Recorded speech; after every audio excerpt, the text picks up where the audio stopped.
okay. Okay. I don't have Viviana anyway.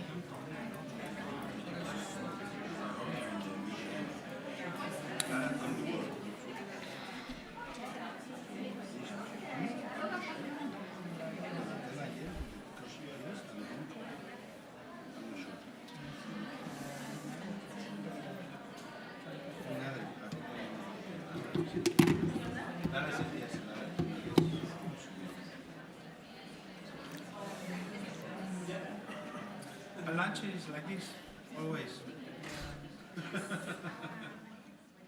I cannot start anyway. Yeah? I know, but she's not here. She's there.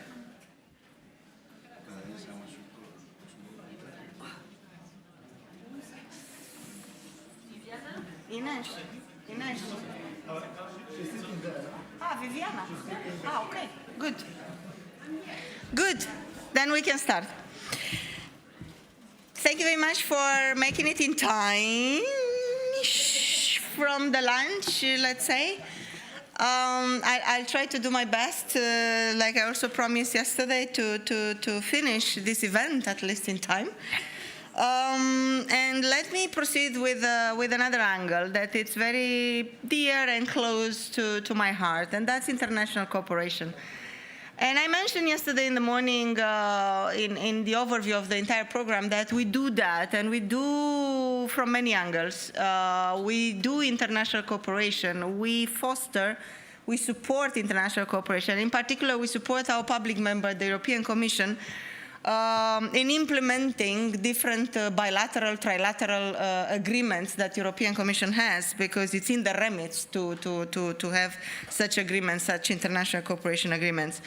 And we, for example, support European Commission with clean hydrogen mission under the Mission Innovation.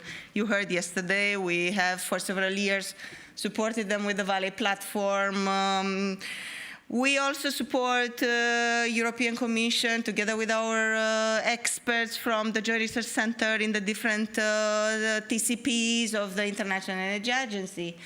We have the bilateral discussions with different countries, and here I would like to stop and to go a bit more in detail, because back in 2023, and we know their ambitions, the Japan, and that's my point for this afternoon.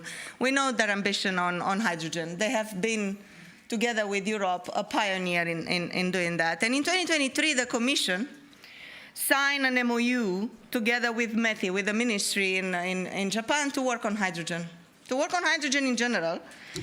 And then, at the end of 2023, we started talking even more with our counterpart, which is NEDO, which is the office implementing the hydrogen program in Japan. And not because it was the first time when we were talking to them about that. We worked for more than 20 years on implementing the different research priorities.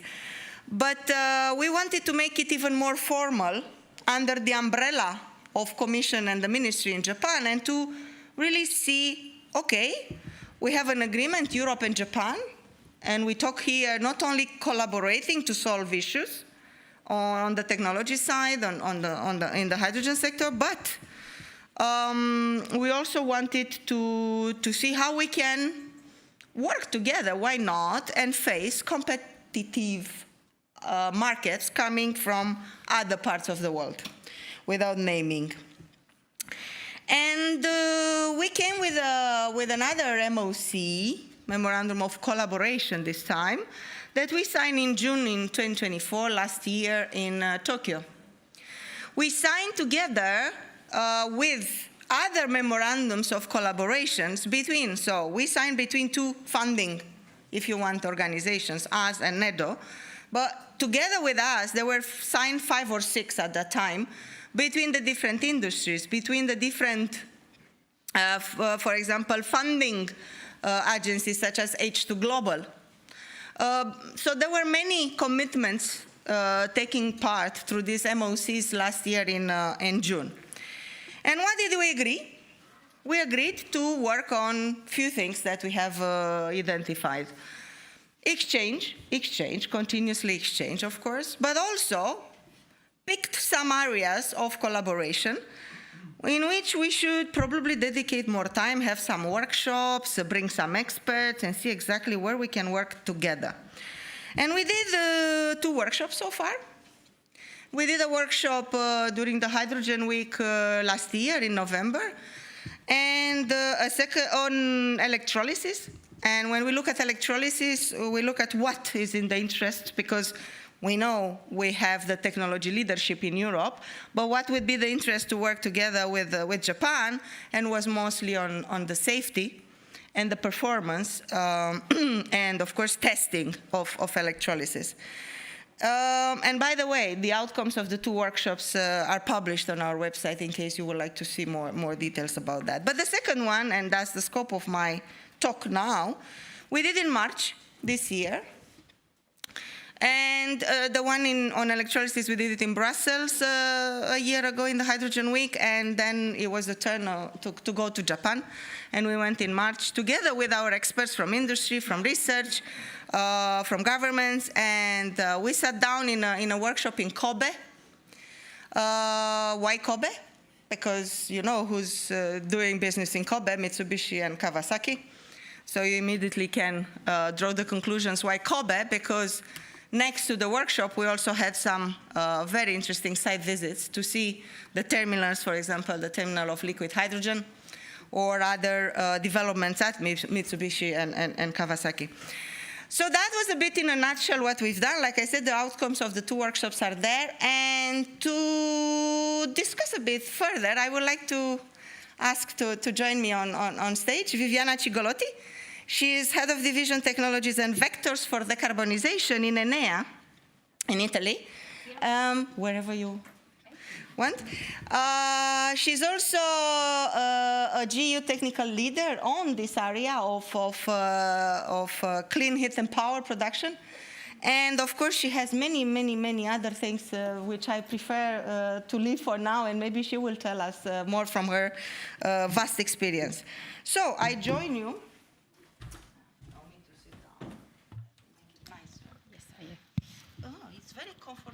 First time I sit on this. The rest I know they are very not like this one. Yeah. Look at the time. Yeah. So Don't worry. I'm the master of ceremony. Yeah. Good. So, Viviana, I made a kind of long introduction, but you know me, so I talk a lot. But I think I also try to set up a bit the scene on the international cooperation of the GU, why the GU is doing that. But how do you see, you were closely involved in the workshop that we had with NEDO, not only in Kobe, but even to the one in Brussels. Do you think these are, what are the key technical areas where we can progress together? I mean, do you see these areas like the proper ones where we can collaborate with Japan, but also internationally? Do you think we picked the right one when we talk about combustion? Okay, so thank you very much, Mirela, for inviting me to this, short talk. I think that, generally speaking, the possibility to exchange ideas and priority strategies with Japan was really relevant. So I think that international collaboration is a must. We need to go on in this direction, and Japan is, of course, one of the main advanced country in the hydrogen field. Yes, you choose the right one. In combustion, they are very much advanced. We had the opportunity to exchange very technical presentation. So we were really discussing a lot, not on general speaking on the policy level, that is still relevant, but was not the topic of the workshop. And then we had also the opportunity to visit, a technical visit in real site plants. And we saw the first big ship with liquid hydrogen storage on board, transporting liquid hydrogen from Australia to Japan. And I saw this ship only in pictures. And sometimes when you see something moving or something concrete, it's completely different. different. And we came with a huge delegation from Europe. And what is really impressive, what was impressive to me, that there were more people coming from the industry than people coming from research sector. There were Ansaldo, Siemens, Baker Hughes. So we really came there with our strong, industry working on combustion. Of course, Japan is very much advanced on ammonia, use of ammonia. That is one of the topic very hot also in Europe. We should learn more from Japan, but the question is how much we can share with them. So this is something, so it's important to enlarge the international collaboration, not only on combustion technology, of course, because we started in this topic from use of hydrogen and different blending. Then we went to use of hydrogen at high pressure. So there is still some area of research, but ammonia was all very interesting, what we discussed in Japan. So more or less, yes, it's true. This is not the only topic. We can go on with, for example, mobility application, stationary application, electrolysis, materials is another topic in which we can collaborate, but how much we can share? This is the question. I don't know the answer, so don't ask me. It's your problem. Yeah. Yes, Yeah. you have to face with this. But indeed. Yeah. And I could only agree with you, because international cooperation was always very, very difficult to set up and to even bring companies from other parts of the world in our grants and to have access to the results coming from our grants. So it is very, very difficult to do, but I think we also have many points where we can collaborate without affecting the competitiveness of both parts, EU or Japan in this case. But in addition to bringing people together from both parts of the world, how do you see these workshops as benefiting to our industry? And because you said it was a lot of industry going there, and I have to say, myself, I was impressed by the reaction when we invited them to travel to Japan. And it's not cheap, and it's not, time and resources require a lot for people to go there. And they were really immediately answering to our request. How do you see, in addition to meeting, do you see these workshops valuable for, like we just said, setting up priorities maybe? Yes, so first of all, was really important the workshop, what we learn from Japanese and what we share with them. So we are not really the last of the list. So our industry are also working a lot. They have a big competence also. They are still working. In my opinion, they really touch with their hands what the possible synergies or difference or what they have to do. And then, as I already said before, going to a technical visit the industries was also very important for them, because sometimes you don't have the door open. Yeah. So the doors are closed. And how to open these doors, the partnership can support. And I think we can mention here, because it came from that workshop, and we hope to be able to publish next year, a topic where I just saw this morning, a final confirmation, Luca can confirm, a final confirmation from the Japanese that there is interested to work together for ammonia and mixture, blends of ammonia with hydrogen in gas turbines. This is something that interests us both on this side and on that side of the world. Do you think we are doing the right thing? Yes, this is very important. Also from research, I'm representing, of course, the research sector. So yes, from the research sector, there is a huge interest, because we have to work on, for example, flame stability, on how to decrease the NOx emission, how to improve the performance. So there is a big area of improvement on this side. So there are some projects already funded, running, and other. So we have to work on it. Good, and indeed you mentioned competitiveness. I think, what is in your opinion, I mean, as a researcher, of course, what is in your opinion the right point where we can collaborate? In my opinion, I tell you, and you can confirm or not, I think we can collaborate with other parts of the world, either at very low fundamental, yes, or at demonstration, where we can start sharing data. I think the rest, it's IP, intellectual property. related, and I think we should protect ourselves. What do you think? Yes, this is very important. There are some framework in which we are already collaborating. For example, at IA level, I'm the chair of a technology collaboration program called Advanced Fuel Cell. It's open, so you can find on the IA website all the information. And we are working together with Japanese, Koreans, Chinese on research topics, not only on, on more of course on fuel cell and on electrolyzers, and it's very important what you said. For low TRL research, it's really the best framework in which we can collaborate. For example, we establish all the standards, all the procedures for round robin testing. So we are performing the same testing in different parts of the world, in US, in Japan, in Europe, in Italy. So in our lab there is one testing going on in the same with same procedure and the same cells and same stack as in US or in Japan. And this is something that you can do only in the framework within the IAEA framework. It is very, very relevant. There are a lot of initiatives, as Piero Venturi today is not here, mentioned yesterday, but I think that this is a really concrete example for the low TRL, not too low, but like low up to some applied, but it's very important because also researchers are happy and fine and to share results, also to compare. And there are also some companies working and collaborating with a strong interest. So not only on combustion, so on fuel cell, on electrolyzers, on that was going to be my next question, because because I'm very aware of the time too. Because I saw Luigi mention in the morning that with Hydrogen Europe Research, he did the exercise of identifying the priorities in Europe, but he also plans to work within the mission innovation context to identify and work with other parts of the world, and of course, including Japan, to identify the global research priorities.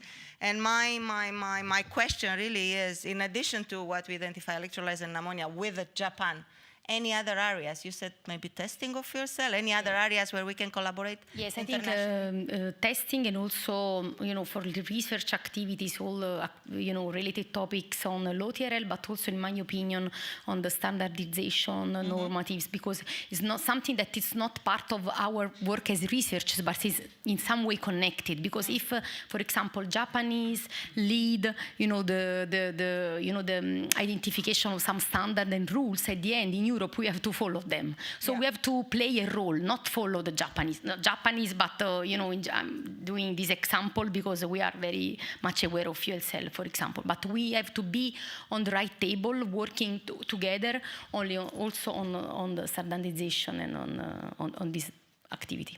Thank you very much. I would even say education. Huh? And skills, yes. Skills also is very important. I think that's a very important point where we can also collaborate. And we know very well the Australians have taken, I will always give that example, they have taken our training material developed for firefighters, and they are still using it in Australia. So allow me to, because we are already 1 minute and counting above the time, and it's blinking red.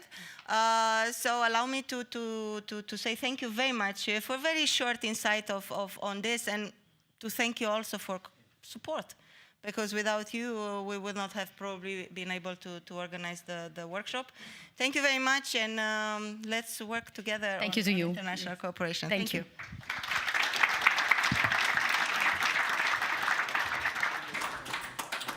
And you know me how I am. I'm extremely grateful to everybody that makes a difference in my life, professional or not. And I would like to thank Ohira-san. Ohira-san is in the room. He was in NEDO. He's not anymore in NEDO, but he's one of the architects of this collaboration together. Thank you, Ohira-san. Good. Now, let us move further, and I would like to get to before last panels. And we talk about transversal, I saw now the name instead of cross-cutting, horizontal, whatever word you like to use, of issues that are not necessarily technology related, but they are needed for the sector, and how we sometimes call it, they are needed even for market activation. I like also to use this. And we picked today because we do many things. We do safety, we do regulation, codes and standard, pre-normative research, we do education there, we do many, many other things. But we picked the pre-normative research and the contribution to standardization. And I have the pleasure to introduce another senior team member from my team, Alberto Garcia. He will introduce to you a bit of an analysis of portfolio of what we do in that, and then manage the panel. Alberto. Thank you. Michela. Hello, everyone, and thank you for joining. Welcome to this session devoted to safety pre-normative research for standardization. Over the next few minutes, I will try to provide an overview of what we do in the joint undertaking concerning safety and pre-normative research. And as Mirela mentioned, these two activities are part of the so-called cross-cutting issues activity area, in which we try to address, let's say, all the challenges of horizontal nature, of systemic nature, no? Like sustainability and circularity, education, safety, pre-normative research, and so on. And maybe following the example of the speaker from the Valley of Luxembourg, I would like to ask everyone, and please raise your hand, who believes that safety is paramount or relevant for the mass market commercialization of these technologies? Good, we agree. Who believes that pre-normative research is relevant as well for the mass market commercialization of this technology? Not that many, no? Okay, one of my tasks today is to explain why pre-normative research is so important for the EU-wide deployment of these technologies in Europe. As I said, over the next minutes, I'm going to provide an overview of the different activities that we are taking, and of course, the core business of the joint undertaking, as you have seen in the previous sessions, we manage research grants, we fund projects, who develop the activities, who perform the research, and help us to achieve the objectives of the joint undertaking. But apart from projects, we have many other activities running in the program, at the program level, assisted with experts or without experts, which help us to really build this ecosystem to really make the European hydrogen economy a reality. No? Some of them is the European Hydrogen Safety Panel, the collaboration that we have with the colleagues of the Joint Research Center of the European Commission. We have also a specific task force within the program office, which is related with the strategy and the coordination related with regulation codes and standards. And of course, thanks to the colleagues of knowledge management, we have a fantastic observatory, a sort of a repository with a lot of reliable information on the market and as well on standards or regulations or policies applicable to these technologies. So let's start with the projects. We have been supporting projects almost in this category on safety, pre-normative research and regulation codes and standards almost from the beginning of the joint undertaking. So far, we have supported 30 projects for a little bit or almost 55 million euros of contribution and involving more than 21 countries. On safety aspects, we have been addressing key safety aspects. For example, we have been supporting the project H2Sense to develop a database of which technology is best for which type of application concerning sensors. We have supported the project Susana, developing a model evaluation protocols to make sure that when you use CFD for safety purposes, you can verify and validate your model so the model really represents the behavior of hydrogen and your results are reliable. And of course, we have also been supporting a set of projects on the safe use of hydrogen in confined or semi-confined spaces, like for example, tunnels, underground parkings, or indoor use, like the high indoor project, high sea, or the high tunnel, just to name but a few. No? On pre-normative research, in addition to these, let's say, projects on safety, we have been supporting also many projects on pre-normative research. I will go back in a minute with that. But I guess that everybody by now knows or is familiar with the Certify project. It started as a cross-cutting type of project. And also, I think it still is one of the main references at the European level, the High Law project, in which we assess all the administrative and legal administrative processes related with these technologies in order to identify where are the bottlenecks, where are the time that is lost when permitting or licensing these technologies, and how to overcome all this to facilitate, let's say, the rollout of these technologies. As I mentioned, pre-normative research, we've been supporting many projects performing pre-normative research, because we believe that this is an essential step. It is crucial for the rollout of these technologies. And I think this graph that I'm adapting from the Presley project really represents very well why pre-normative research is important.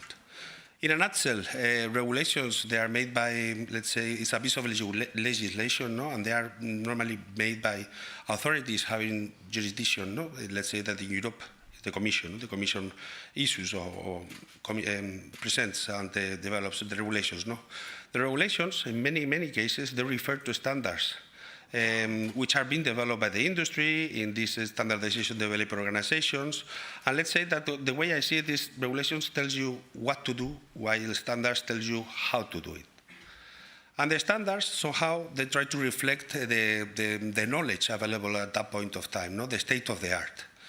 And what pre-normative research does, this type of activity does, is to enlarge the state of the art, bring new knowledge, Hadrian-specific knowledge to really provide this knowledge to improve the standards and also improve the regulations. That's why, at the end of the session, I will ask if you understand why pre-normative research is important. This is why. Because this is helping to lay down a suitable regulatory framework for this technology. So when you have to apply a standard, the standard is suitable and specific for hydrogen. That's why it's so important, this type of activities for the commercialization of these technologies. Recent projects, just to name but a few, some of them, I think 4 of them will be presented later on by the different speakers. We have projects on liquid hydrogen safety, the Elvis project following the Presley project. As you can see, there is a good sense of humor in this sense, the Presley and the Elvis project. Dealing with safety on liquid hydrogen, Donatella will present it in a few minutes of the activities, particularly dealing on the transfers of liquid hydrogen in mobile applications and bunkering. We have also the multi-high fuel project, which is exploring, let's say, or providing guidelines on how to collocate hydrogen dispenser, let's say, in a refilling with other fuels. So we don't have to, let's say, develop a specific hydrogen refilling station for hydrogen. We can install a specific island in a current refilling station to dispense hydrogen. This is the project about. We have the NEMHIRA project, which is addressing, I think it's the first time we address, or we're trying to make an inventory of the hydrogen released, let's say, wanted or unwanted as a leakage, or when you bend the different lines, to understand the amount of hydrogen that the hydrogen economy is going to release, let's say, in the atmosphere, and also understand the impacts in the climate change. We have 2 projects on natural and hydrogen blends, the TOT projects and the Shimmer projects. They will be presented later on. We have the H2 quality project, which is making a huge sampling campaign in, I think it's more than 200 refilling stations across Europe, to make sure that the hydrogen that is dispensed in the different refilling stations comply with the requirements in the standards and the regulations. And last but not least, I think it was mentioned yesterday, we are supporting a project, the British Optics, which is developing a very low-cost hydrogen sensor based on fiber optics, very promising technology. All these projects all together, they are supporting from production the hydrogen chain, from production, storage and distribution, and also in uses. And more importantly, they are providing information to increase, to update and to improve, let's say, the standards, either at the ISO level or at the European level. This is the impact, this is the legacy of this type of activities. In addition to the projects, very quickly, as I mentioned, we have different activities. One of them is the European Hydrogen Safety Panel. It will be presented by Ernie in a few minutes.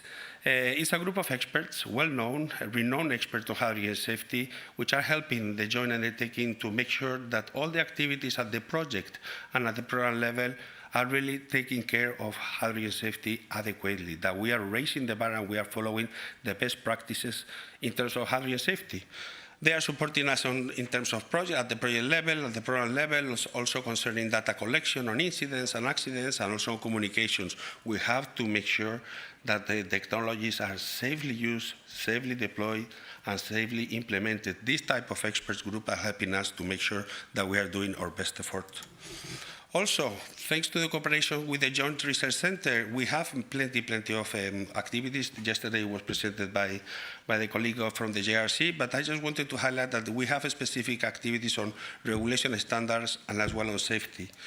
On regulation and standards, they are helping us to define the strategy at the EU level. Let's see exactly what's going on in the different organisms internationally, in the different technical committees. Let's see how we can contribute the most with the limited funding that we have. And as well, thanks to this cooperation, they have been developing a lot of what they call EU-wide, harmonized testing protocols, so we can compare or make the use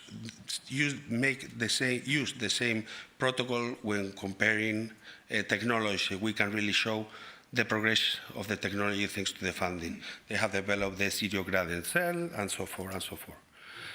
Also, last but not least, I think there is one slide more. It's the task force on regulation on RCS strategy coordination. We have a specific group of people working in the joint undertaking composed of Hydrogen Europe Research and the Commission representatives, helping us to define and to better align with the aim of increasing, let's say, the impact of this type of activities at the EU and at the program level. No? And in a nutshell, we are trying to identify what are the needs of pre-normative research, what is really needed to facilitate the rollout of these technologies in Europe. And also, we are trying to, let's say, put in place a set of measures to increase the impact of this funding, to increase the impact of these research projects. Now, as an example, now every project performing pre-normative research activities, they have to submit or they have to report 4 years after the end of the project what is the actual impact on the standard, because Hydrogen Europe is an impact-driven program, and we want to increase the impact as much as we can. Another example is that every project that is performing testing on fuel cells or electrolyzers should find a collaboration with the JRC so we can compare the technologies and the development in different projects. And the last but not least, for example, now all innovation actions, all hydrogen valleys, they have the obligation to prepare a public document with detailing the regulation codes and standards applicable to the technologies, but also the legal and administrative processes. And why? Because we need to learn from these front runners. We need to learn from the experience to improve the way we install and we commission these technologies. Last but not least, as I mentioned, in the Clean Hydrogen Observatory, we have you have the link on the slides. We have a repository of a lot of information on the technology, on the market. I only can insist that you visit it. And we have a specific module on regulation codes and standard and legislation. So if you're interested to know what type of pieces of legislation or standards are applicable to your technology or to your application, feel free to visit the observatory. You will find a lot of information there. So, in conclusion, safety, pre-normative research, but all the other cross-cutting activity areas such as sustainability, education, public awareness, all these horizontal activities that are not related with a specific technology, we believe they are essential, they are crucial for the mass market of the commercialization. We in the joint undertaking, we are trying to concentrate everything in cross-cutting, but we are addressing this also in other projects, not only cross-cutting. But we believe that through the projects in cross-cutting and the different activities that we are performing at the program level, we are helping the ecosystem, the sector, to really deploy these technologies in a safely and frictionless manner. And all in all, we believe that all these activities are definitely strengthening the sector and facilitating the technology and making the dream of a hydrogen economy in Europe a reality. That's all from my side. So thank you very much for your attention. And with further ado, I would like to invite the first speaker, Hugh Bockland, who is a project manager in energy transition at TNO, and who will present the project Shimmer. Hugh, thank you for coming. Good to see you. Thank you. Thank you, Alberto, for the nice introduction of the whole portfolio. And thank you for giving the opportunity to the Shimmer project to give you a glance of where we are and what has been achieved in general.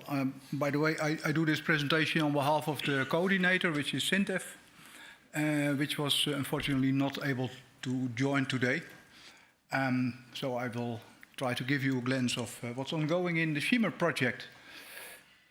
Maybe we should go first one back, because then you see where the Shimmer project stands for. Safe hydrogen injection modeling and management of European gas network resilience. So that's a mouthful. I will try to explain you a little bit during this next 10 minutes what's ongoing in this project. But safe is one of the keywords. Multi-gas networks is one of the keywords. Modeling and management, and of course, it's about the European gas network, as you can see. So, in short, the figures of this project, duration from September 2023 till August 2026. So we are now more or less on 2/3 of the project. A lot of deliverables and achievements expected still, although already a lot has been done. We have in total 13 partners, research institutes, industry partners, which are the gas grid operators, both the distribution and the transmission gas grid operators all over Europe. They are listed here below. And also University of Torino is part of this project. Across all over Europe, from Spain to the very north of Norway. So, first objective, and a little bit about the structure of the project. The Shimmer aims to develop the required tools, methodologies, knowledge, and recommendations to overcome the technological, administrative, and regulatory barriers towards a higher integration of low carbon gases and safer hydrogen injection management in multi-gas networks across Europe. Like I said, it's a pre-normative research which we do, which is developing tools and also methods to have a higher integration level of hydrogen into the natural gas grid, and also admixing of hydrogen into the natural gas grid all over Europe. We do that in, let's see if this works. We do that in several work packages. Work package 2 is led by BAM, and there a database is made about components of the gas grid and their suitability for natural gas combined with hydrogen or pure hydrogen. Technalia is leading the integrity management and safety part of the project. From TNO, we are leading the flow assurance part, which is dealing about how the mixing occurs and what does it mean for injection of hydrogen into the gas grid, and what does it mean for the end users. Work package 5 is about dissemination, which is done by GERC, and the SINTEF is doing, like said, the project management and coordination of the project. Of course, there is a big networking group with transmission and distribution operators, technology partners, involvement of other projects, because as you can see already, could see in the overview of Alberto, there is quite a relation with other projects in this portfolio. Yeah, that's for this. So starting with the first achievement, which is still ongoing, but it's quite far away, far on its way. That's the database that has been developed within this project. The database contains information about over 40,000 kilometers of pipelines all over Europe, distributed by for the DSO and TSO, the distribution and transmission grid operators. From, like I said, from all over Europe. And it gives information about the resilience of the gas infrastructure, mainly the pipelines, and also valves and potential other components for natural gas blended with hydrogen up to pure hydrogen. But not only that, also the relevant standards and technical committees are in the database, which kind of material testing reports are available all over the world, so to say, which projects, other projects are relevant, international databases, and you can also do some data analysis on the European infrastructure, like a simple example has been given here. You can also do that for the type of materials that are used, spread around Europe, etc. Contributors, the input is given by the DSO and TSO, the gas grid operators. Of course, the gas grid operators which are involved in the project. Gasco, SNAM, Enegas, Redexis, and Gas System. And also other TSO and DSO have given input for that. Here you see a link to the I think the slides will be shared afterwards. So everybody can enter this link to see the status of the current database to get a glance of it. Then going to the work package about evaluation of monitoring technologies for detection of leakage. So the bottom line, what has been done there, led by Technalia and other research partners, is to see what kind of leakage methods are there available now for natural gas in first instance. All kind of different technologies has been investigated, and they are linked to the different criteria for going to natural gas, from natural gas going to hydrogen, blended even up to 100% of hydrogen. So the scope of the application, cost, availability, all these kind of criteria, and they are plotted here for the different technologies. So the general conclusion is that almost all of these technologies, bottom line, can also be used for blended natural gas hydrogen, and all the details you can read in the deliverable, which is available on the Shimmer website at the deliverables page to get a little bit more insight in what's ongoing here. Going to the next topic within the same work package. That's about a 3D modeling of underwater gas release from a damaged pipeline that can be either damaged by natural reasons or by an attack. Like, that's also highly actual, unfortunately. You can have leakages. So a 3D model has been developed for that, or has been adapted for that. As an example, here you can see the difference between if you have a release of 100% of methane and 100% of hydrogen. Here is the pipeline at the bottom, and here you see the sea level. And here you see a snapshot after 75 seconds after initiation of the damage, of the leakage. You see how the plume evolves, but it also gives information about how it reached the area, the sea level area. It gives information about the time it takes, and all these information can be used, for example, for emergency response planning and acting on what's happening under sea level. Also, this has been finished and has been fully published with a report and also an article, paper about that can also be found on the website of Shimmer. Then going to work package 4 about the flow assurance. A lot of stuff is happening there. We are developing tools for simulating the gas grid, so flow pressure, gas quality into the gas grid. We do that based on physical tools. We have also one activity on machine learning, AI, using AI. And we are also doing an investigation on the sensor technology for measuring hydrogen into natural gas, what is available and what is the gap on what should be developed. And also for all, I will come to that, at the end leading to input for standardization.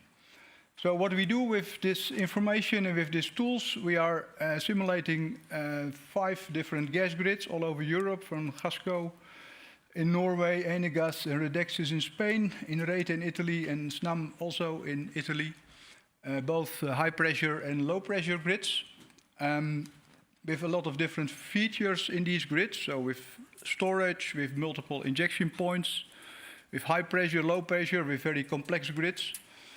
And we are at this moment simulating what is the behavior of the natural gas combined with hydrogen. How is the hydrogen spread all over the grid, and how can that be used for learning about what's happening into the grid, and about injection strategies and recommendations. That's the last block on this. So at the end, it results in recommendation for mixing strategies and needs for infrastructure, and guidelines and operational control strategies for optimal monitoring and optimal monitoring points in the grid.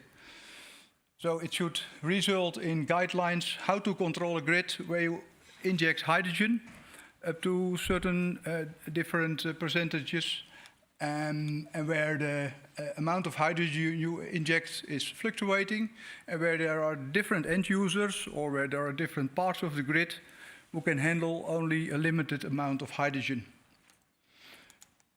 An example of the open source tool that has been developed and that will be this week internally reviewed and will be launched hopefully beginning of next year.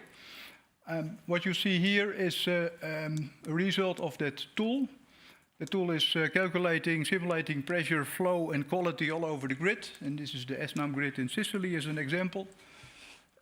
Of course, the tool, which is new, has been validated with another simulation, commercial available simulation tool, which is Saint in this case.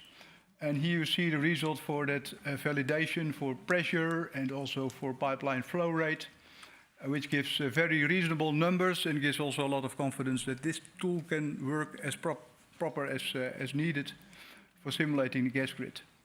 It will be an open source tool, so available for everybody at the end of the day, at the end of the project. Then another topic within. So we have developed these tools, and these tools then are used for getting information for operational guidelines on operational strategies, with a lot of potential features which are there and which can be handled with these simulation results, and we should get a place into these guidelines, and at least also at the end fill the standards or give input to the standards. I think because of time I will proceed. Very good. Last but not least, the dissemination results so far. As you can see, there is also a lot of clustering meetings with other projects which are more or less related to this project, which are at least in the same portfolio. And the key exploitable results of this project will be further evaluated and also boosted together with the booster program of the EU. Thank you. This is it. Yeah. Very good. Let's continue with the next speaker, and I have the pleasure to invite to the stage Donatella Cirone, researcher in safety engineering at the Ulster University, who is going to present the ELVIS project. Donatella, thank you for joining. So thanks a lot for the introduction, and thanks for the opportunity to present our project, ELVIS, which was already introduced in the introductory lecture by Alberto, so there is no secrets about the name anymore. So I have the pleasure indeed to present it on behalf as well of our ELVIS project coordinator, Professor Stolin, and our consortium. So ELVIS follows the wakes of Presley project on the pre-normative research for the safe use of liquid hydrogen. And ELVIS stands for Enhancing Safety of Liquid and Vaporized Hydrogen Transfer Technologies in Public Areas for Mobile Applications. So the project kicked off in 2023. It is coordinated by the Norwegian University of Science and Technology, and we have 8 consortium members from academia, industry, and as well research centers. So the main objective, the main aim of the project is to develop inherently safer and efficient cryogenic hydrogen technologies and protocols for mobile applications. And we aim at doing so by proposing innovative safety strategies, engineering solutions, select effective safety barriers, and also propose good hazard zoning strategies which are not over-conservative. We have an extensive list of objectives, about 20 objectives, which of course I could not number, but I broke down here the main expected outcomes of our research. Starting from a detailed risk analysis for the liquid hydrogen transferring operations for mobile applications fillings. And in this case, we selected 3 case scenarios. Bunkering of a ship, refueling of trucks, and refueling of stationary tanks on place in public domain. Our second objective is to provide generic hazard distances for such operations in the different applications and so different public domains that we could have in spaces, addressing as well the occurrence of simultaneous operations. And finally, we want to use all the research data that will be developed through experiments, modeling, and so on, to provide input for guidelines for design, consensual loading procedures, and as well input for developing standards, technical specifications, and technical reports at an international level. So for this reason, we have a work plan that breaks down all the major activities of our project. We start, of course, from an analysis of the state of the art, and as was suggested at the beginning of this session, of the regulations and guidelines that we do have available up to now. To research which are the gaps that we need to close in order to ensure an inherently safer facility and infrastructure of liquid hydrogen. And when we found this gap, we refined the experimental and numerical activities that will be performed between work package 3, 4, and 5 that I will detail in the next few slides. So let's dive into our experimental program. Here is a summary of the 6 experimental campaigns that we will perform, starting from the major one, that is one whole work package, on the liquid hydrogen transfer operations from a giving to a receiving tank. This work package is led, and the experimental campaign is led by DLR, that will analyze and perform experimental tests on different scenarios important for LH2 transfer. First, from a road liquid hydrogen tanker onto the DLR stationary tank. In this way, we want to investigate the performances of transfer operation for either ship bunkering or for the refueling of a storage tank in place of a refueling station.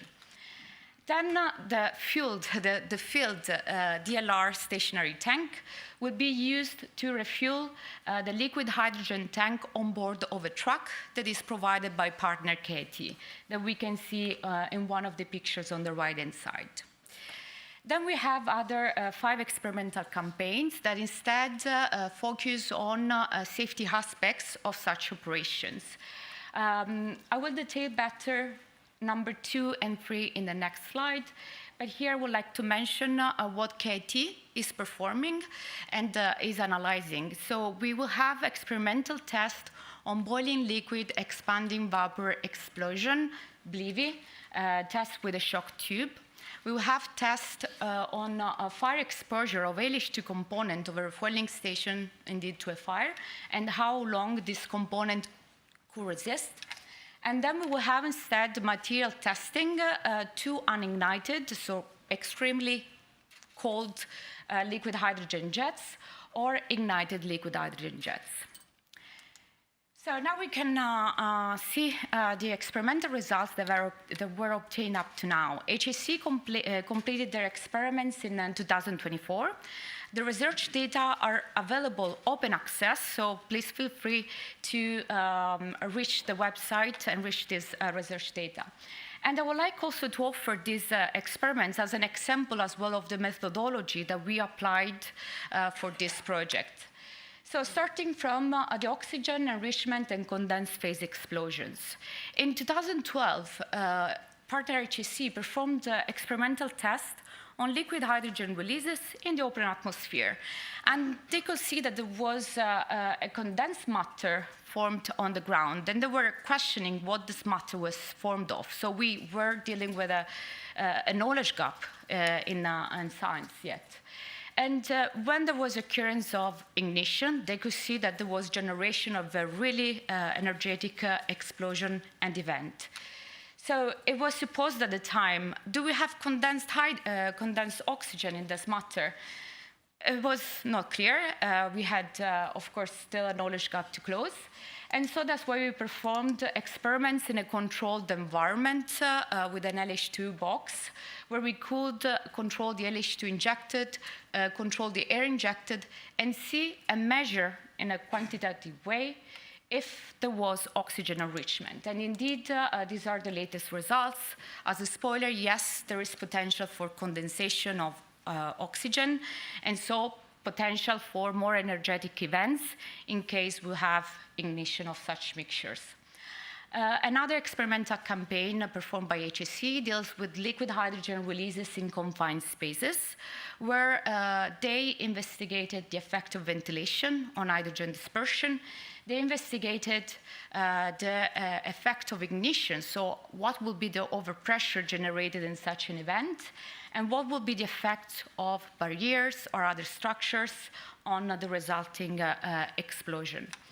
And finally, they evaluated the possibility for pressure peaking phenomenon to occur, which up to now was a problem just for gases releases. Instead, we could see that also for liquid hydrogen releases, this could be an issue. Our experimental activities are supported by an extensive modeling work for all the work packages. So for the analysis of the performances of cryogenic hydrogen transfer, but as well for fires and explosions to explain the physical phenomenon and incident scenarios that we consider relevant for this infrastructure.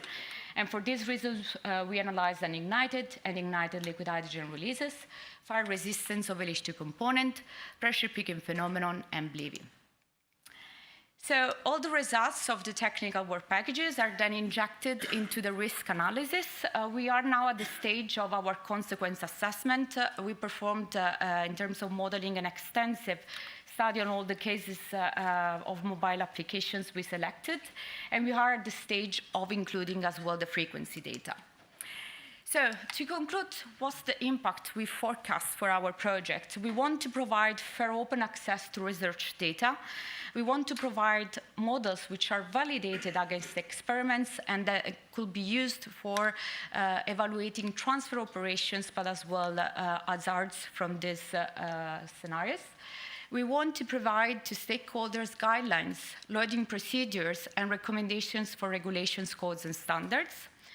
And finally, we want to address as well the education and academia by developing training materials on safety of cryogenic hydrogen transfer technologies, and overall advance from a scientific point of view the understanding and safety of LH2 transfer operations.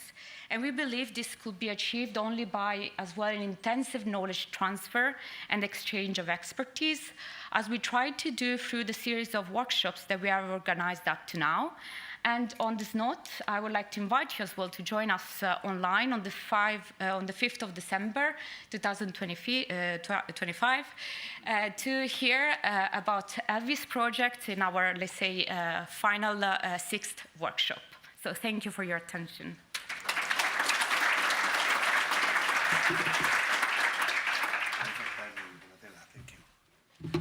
Very good, Donatella. Clearly, whenever I had to liquid hydrogen transfer, I will listen to Elvis Presley, don't worry. Next speaker is Dinko Djurjevic, CEO of Green Sustainable Solutions, and who will present multi-high fuel.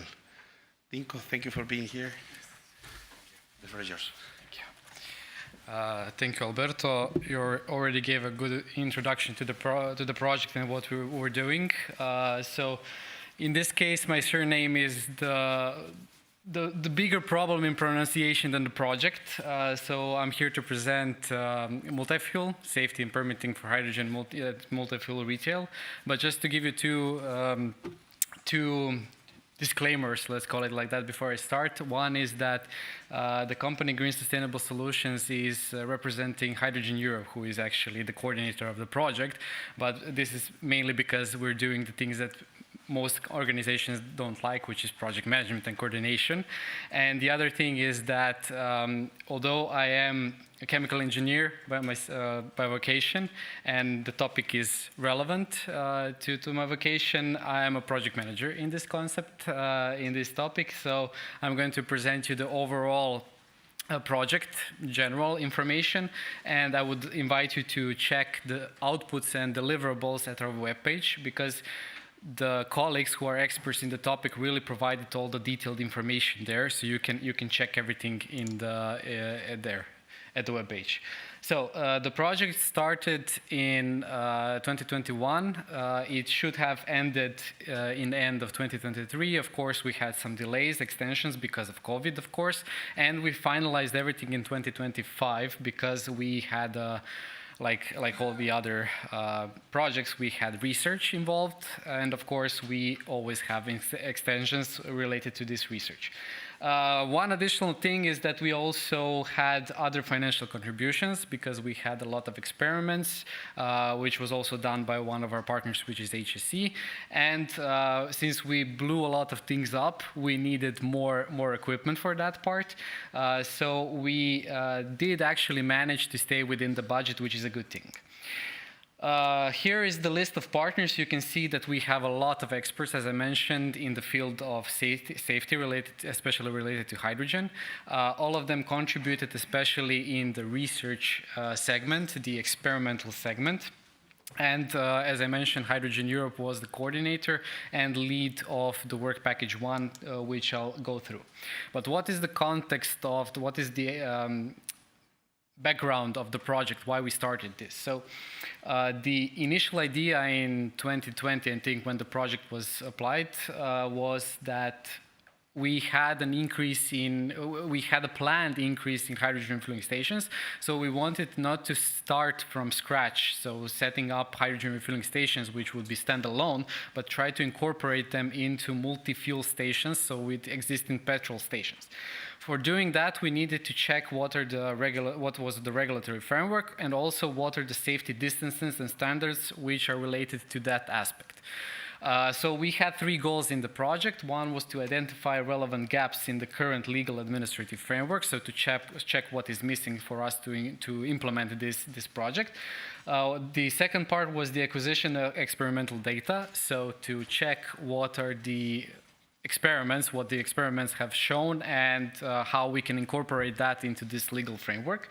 And of course, we need to have active engagement with the relevant stakeholders and the community, so that we can inform working groups, ISO working groups, standardization working groups on our results, so they can incorporate them into the new standards, legal frameworks, and whatnot. So here is the work package structure. We started with work package 1, which was detailed investigation of current status. So we checked the 14 countries in Europe, in European Union, what was their status related to regulatory framework related specifically to hydrogen refueling station, focusing on the multi-fuel station concept. Of course, as you can imagine, there was different results. The majority was focusing on refueling stations themselves. Work package 2 was practical research to address these gaps. In work package 3, we wanted to generate best practice guidance based on the outputs of the work package 2, which was experimental. And in work package 4, we had the engagement with relevant authorities and relevant stakeholders. So in terms of the insights that we got from the analysis is, as you could have expected, the 14 countries, all of them had different regulatory frameworks. Majority was focusing on hydrogen itself. The bigger majority was considering LPG or LNG for transferring only the regulatory framework to hydrogen. Some countries didn't even have the regulation. And it was I wouldn't say a complete mess, but it was very different. In regards to safety distances, so something that interested us, it varied from 5 meters to 25 meters between the gas station, the pistol there, and the hydrogen refueling station, what was needed. In regards to the permitting gap, there were also no harmonized rules for this on EU level. And regarding all of that, all of the outputs, we informed all the relevant stakeholders in time, of course not at the end of the project, but we had communication during the project implementation so that we can inform them on our outputs and what we found out. For the safety experiments, this was the most fun part because we blew things up. So we had real-world testings. We had, I'm going to put this in layman's terms because it's easier for me, of course. We had this small truck, we had a refueling station, and we tested the leaks with hydrogen from this station to see what would be the explosions, how they will affect the perimeter, the distances that we need to have, as mentioned in the previous work package. Also, we had several scenarios which were developed in the previous work package, which was work package 2. So we had several scenarios where we tested these experiments. So we tested these scenarios in real time to see what we will get. Based on this, we did the risk assessment tool, which also we developed a huge amount, hundreds, I think 400 plus assessments, so scenarios, where we analyzed the risks, what would happen for specific distances, for a specific leak amount, the height of the leak at the refueling station, the distance from the car, from the gas station, and so on.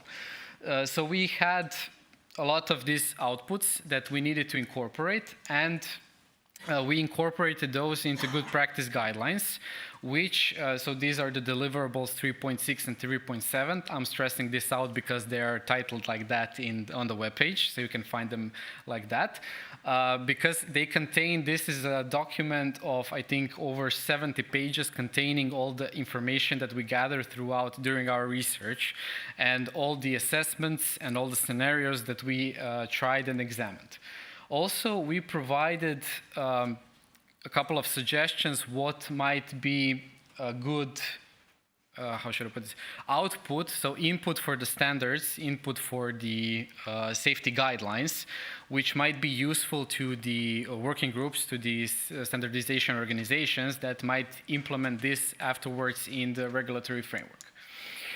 Also, we had a couple of engagement sessions, events, where we encouraged relevant stakeholders to join us, to check our results, to provide us with some assistance, so to try to communicate with them, to be in constant collaboration, so that we can, those scenarios that I mentioned, so that we can try to modify them somehow, that they be useful in the end, and not just that we do the scenarios because we need to do them. Also, we did, in the end, in these outputs, the guiding so the section which suggests what would be the following steps in the research and development aspect, so that future researchers know what to look for, because in the end, we, of course, found out that we don't have enough time nor money to do the extensive research that we need to do additionally, not just within the project timeline and scope. And of course, for the end, the conclusions and next steps, as I mentioned, we have set up the additional research that we need to do, which we would like to do, of course. We're looking, of course, for additional calls that we can do, let's call it multi-fuel number 2, so that we can continue the research that we need to do. Also, as it was mentioned here, we're influencing updates to codes and standards, because during the project activities, we had some of the colleagues that were working from the organizations that I showed are already participating in specific working groups for the codes and standards. So they presented the project outputs there as well. And of course, we focused in the end a lot. We had relatively niche project, because this is quite challenging to have. We have issues with the regulatory framework for hydrogen filling stations per se, and not to mention the gas stations to incorporate them. So we focused mainly on the refueling stations, but it would be great if we can continue the research in this alignment, not just the refueling stations, hydrogen filling stations with gas stations, but also with EV chargers, because this is also a growing industry, as we know. So it would be great to make alignment there as well.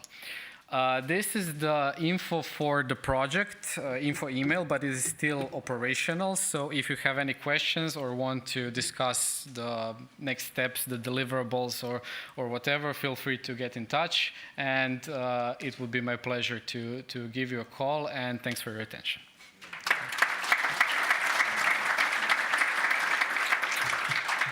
All right, great. The next one, next speaker is Ludovico Mazzocco, who is a project officer at GERG and is going to present the TOT project. So, Ludovico, welcome again.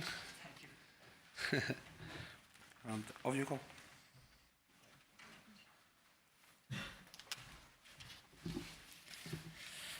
So, good afternoon, everyone, and thank you very much for the opportunity to present this project. I am presenting. I am presenting in place of the coordinator who was not able to be here today, and I'm the work package leader of the communication and dissemination activities. This project, DAY2, stands for Novel Method of Testing for Measurement of Natural Gas and Hydrogen Mixtures. And the project focuses on the development and validation of new methods and protocols for testing metrological performances of the measuring devices which are installed in the natural gas grids. So first of all, why a so particular name? Because Thoth in the ancient Egypt was the god of the moon. So it was the god able to give the light during the night, and many other abilities were identified with this god, and one of them was the measurement of time. So in this case, we are not measuring the time, but the idea of measurement is what stands behind the name of the project.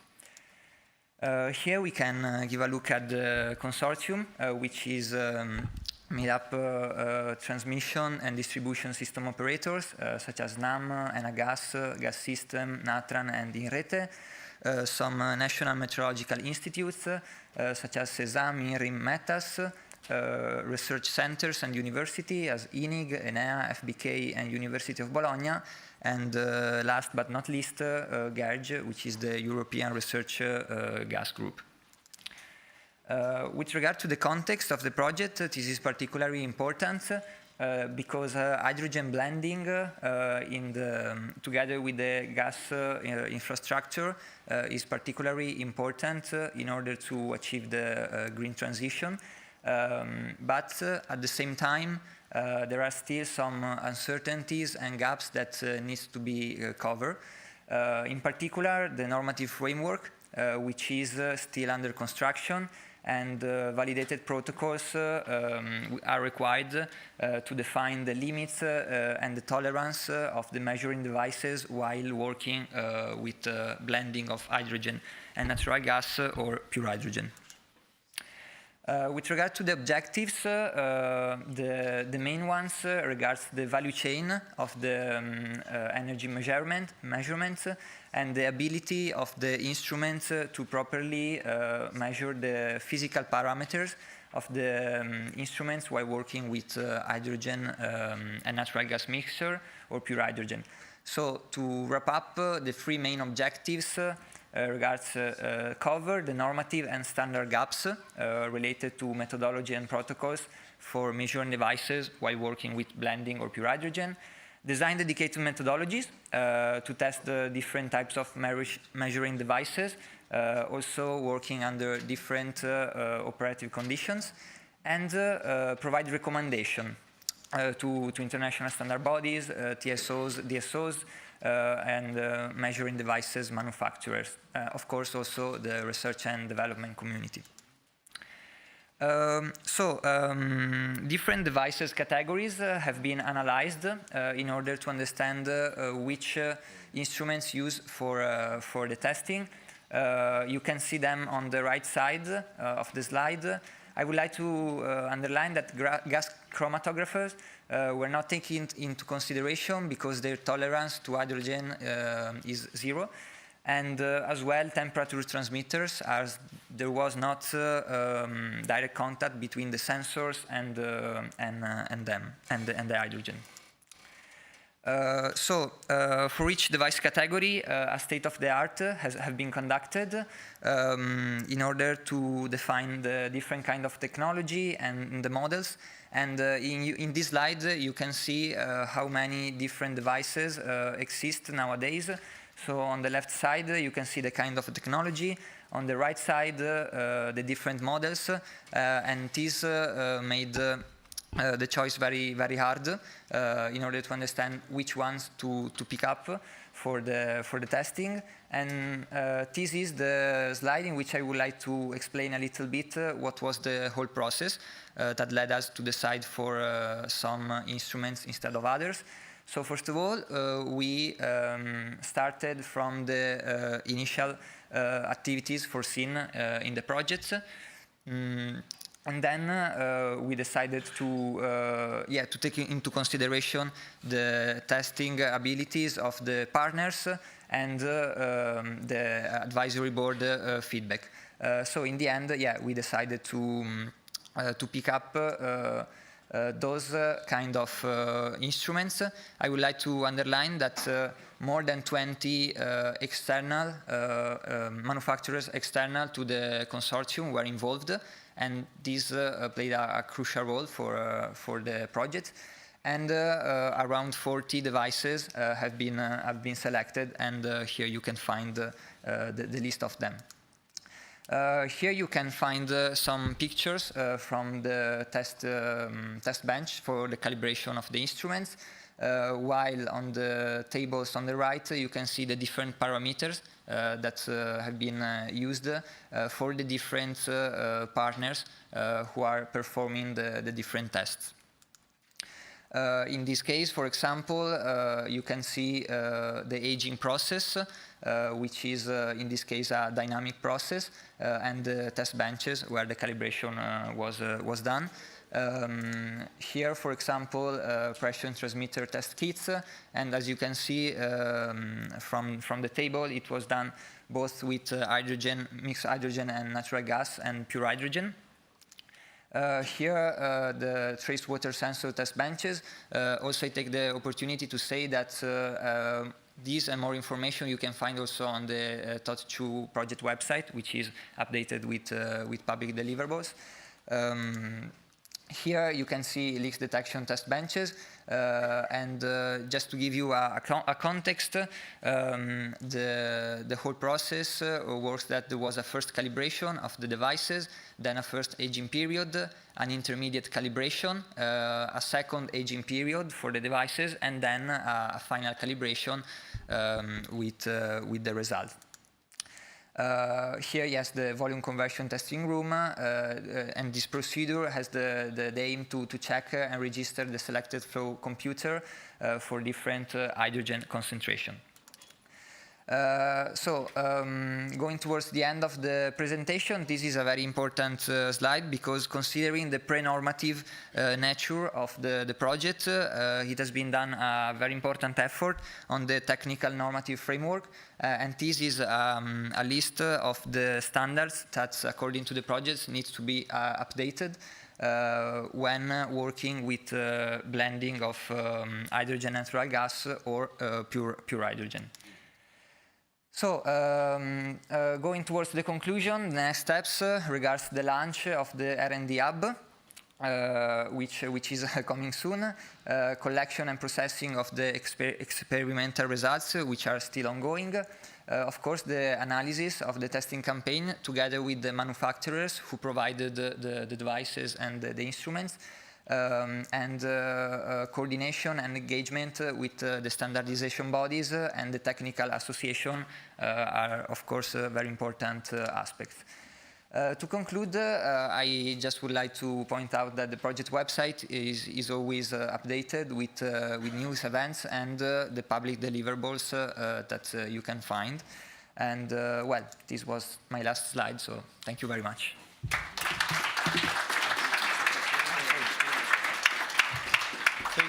Thank you very much, Ludovico. I would like to call to the stage to the rest of the speakers. We are a little bit behind the schedule, but we have 5-10 minutes to have a proper discussion and maybe to get some questions from the audience. So, Dinko, Donatella, Hugh, thank you for joining.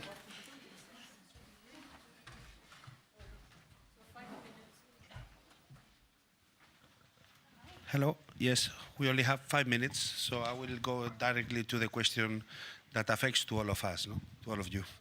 You are performing research activities, but with an aim, which is to share the results of this research with the community and to share the results and improve the standards of the regulations. No? What's your experience with the standardization developing organizations and regulators? How do you channel, how do you ensure that the results of your research is really taken into account into the improvements? Well, so there are different steps that I believe are really important to make sure that our results will be taken into account into regulations, codes and standards. First is always to start already from a good point. Try to engage the standard developing organizations since the beginning of the project, to take them on board either as consortium members or as stakeholders advisory board member. And we found that this was really essential to guide all the activities and make sure outputs would be meaningful. Second step is, of course, to be active as partners within the standardization groups. Again, this is dual. So in one way, we get knowledge from the standardization groups of what they need and how they need it. And as well, it's a point of communication for us to give updates on the project of the activities we performed. And finally, I think it's really important within the consortium to build already the program in the way that we know which information we want to give to the standardization groups. Many times we found ourselves with research data that then could be not meaningful. But instead, with a good guide, of course, of the consortium and as well advisory board member, we would achieve those information we wanted to include into standards.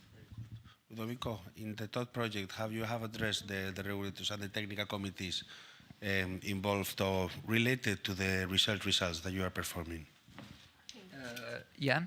I think I agree with what she said, and I think a very important thing is the constant dialogue between the pre-normative research activities partners who are doing their activities and all the other kind of partners who are working in the same value chain as I was saying, also the identification of technical committees with who are dealing with specific topics and to keep them updated with activities ongoing is one of the most important thing to let's say achieve a successful task in this sense. I know that you're in charge normally of communications in the project, so I guess that a good communication from the beginning of the project to the technical committees is essential, no, for the exchange. Yeah, indeed, communication in our case play a very important role together with dissemination. So of course, using all the main channel, but also the opportunity to expand the network, not only through let's say formal situation like the stakeholder advisory board and so on, but also improving the network at events like this where there are many different experts in the hydrogen field from the research and development let's say field, the research universities, the world of the industries, and so yeah. Very good, thank you. Hugh, What's your opinion? What's the best strategy to really make sure that the research results from these projects are really taken into account when improving the standards or developing the standards? Yes, and thank you. To keep it short, because I see 40 seconds left, and also we have another speaker next to me. Go ahead. Except of what was already said by my preceders about involving them in an early stage in the stakeholder group, getting into contact, direct contact. I think also from especially from measuring the gas quality perspective, which is one of the topics of the Schiemer project. We were also in an early stage already in contact with Euromed, so that's not direct a standardization body, but it's a body which is overseeing a lot of standardization. And we came in contact with them to see which standards should be adapted if we are speaking about blending hydrogen into the natural gas and measuring into the grid. And that was a very fruitful communication, and we have learned a lot, and of course we will also take into account in the results.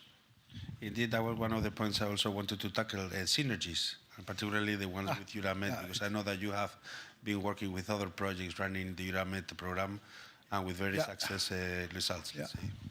Yeah, and also the projects which are, for example, the project next to me, with a close cooperation with that. Yeah. Dinko, your views as project coordinator, what is the best way? Do you agree with your colleagues on how to engage the technical committee, the standardization developing organizations, and involve them and make them aware of the results? Yes, definitely. We had a problem of COVID, which quite significantly affected the project implementation and this communication that we actually need, because the majority of our events and everything that we did was communicated online, which is always practical but not efficient, not effective. So what we did in a couple of chances that we had face-to-face meetings, especially events. So we had, I think, 2 events during the whole project. And this was very, very fruitful because we had feedback on what we were doing, that we were doing something positive. Also, we had released the dogs of war because we have experts in the safety department, which actually are part of the working groups that I mentioned. So they presented the results of the project there as well.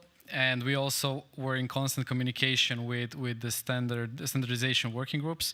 So this is definitely something that is important, and which I can tell you from our experience that something that was missing because of the issues, the situation with the project itself. So COVID quite threw us back, but we would quite have a significantly better impact if we had the chance with face-to-face meetings, relevant and regular meetings with standardization bodies, the safety working groups, and whoever additionally here is involved, not to forget the OEMs as well, because they're also part of this story, and they need these safety standards included.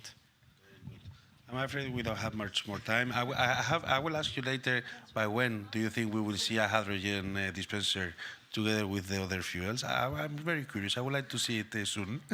Sooner the better. Me too. But let's stick to the hydrogen refueling stations themselves, and then we can incorporate it. Have a coffee together. Very good. And then I would like to give the floor if there is any question. No? Very quickly, Michael, please. Yes, please go ahead. Yeah, very short, Michael. Very short. I will do my best. We saw marvelous results also regarding RCS. So in the end, it pops up with Acer. But I have one question. This is linked to another question. How can we stop the senseless war of electrons against hydrogen? And how can we avoid legislative work on European level, directives and regulations that are sometimes contradictory to each other? But that's a very good question. I'm pretty sure that the colleagues from the Commission in the room, they will be happy to address all those. The Commission does not do the directives nor the regulations. It's the European Parliament and the Council. Well, I'm not following the latest development, if I may say, but I don't think there is a fight between electrons and molecules. I think they will both coexist, and we have to take the most of both of them. And on the legislation, we are sort of an implementing body, if I may. Let's say the legislation is entrusted to the Commission, is part of the role of the Commission, so I will refrain making any comment on that. With this, thank you very much, Michael. With this, I'm afraid we don't have much more time. I would like to give a last round of applause to the panelists. Thank you very much. I would like to call to the stage to the last speaker, Ernie Reinecke, head of department at Jülich, a member of the safety panel who will present the safety panel, the European Hazard Safety Panel. We have just resumed. Ernie, thank you very much. 10 minutes. Let me know. Good afternoon, everyone, and thank you. This is a very nice introduction, being told, and keep to 10 minutes. So yeah, maybe you've seen in the program, Elena Vyasmina was supposed to give this presentation, but she couldn't be here for good, well-known reasons. So for me, it was easy to be here. It's only 2.5 hours by car from the Jülich Research Center to Brussels. We have already touch this point. I mean, everyone here in the room is, I think, aware that hydrogen is a hazardous substance, and it can cause and be the cause for major events. At the same time, we have decades of experience in the industry, specifically in for example, in gas industry, with large amounts of hydrogen, and that really demonstrate that it's possible to operate safe with large amounts of hydrogen. So. What's now the challenge? The challenge is really that we now have a lot of newcomers, we have a lot of startups, we are going to bring hydrogen out of the fence into the public, and now we have to see how we can transfer the experience from industry also in these areas. And there is the European Hydrogen Safety Panel to support the joint undertaking in these points.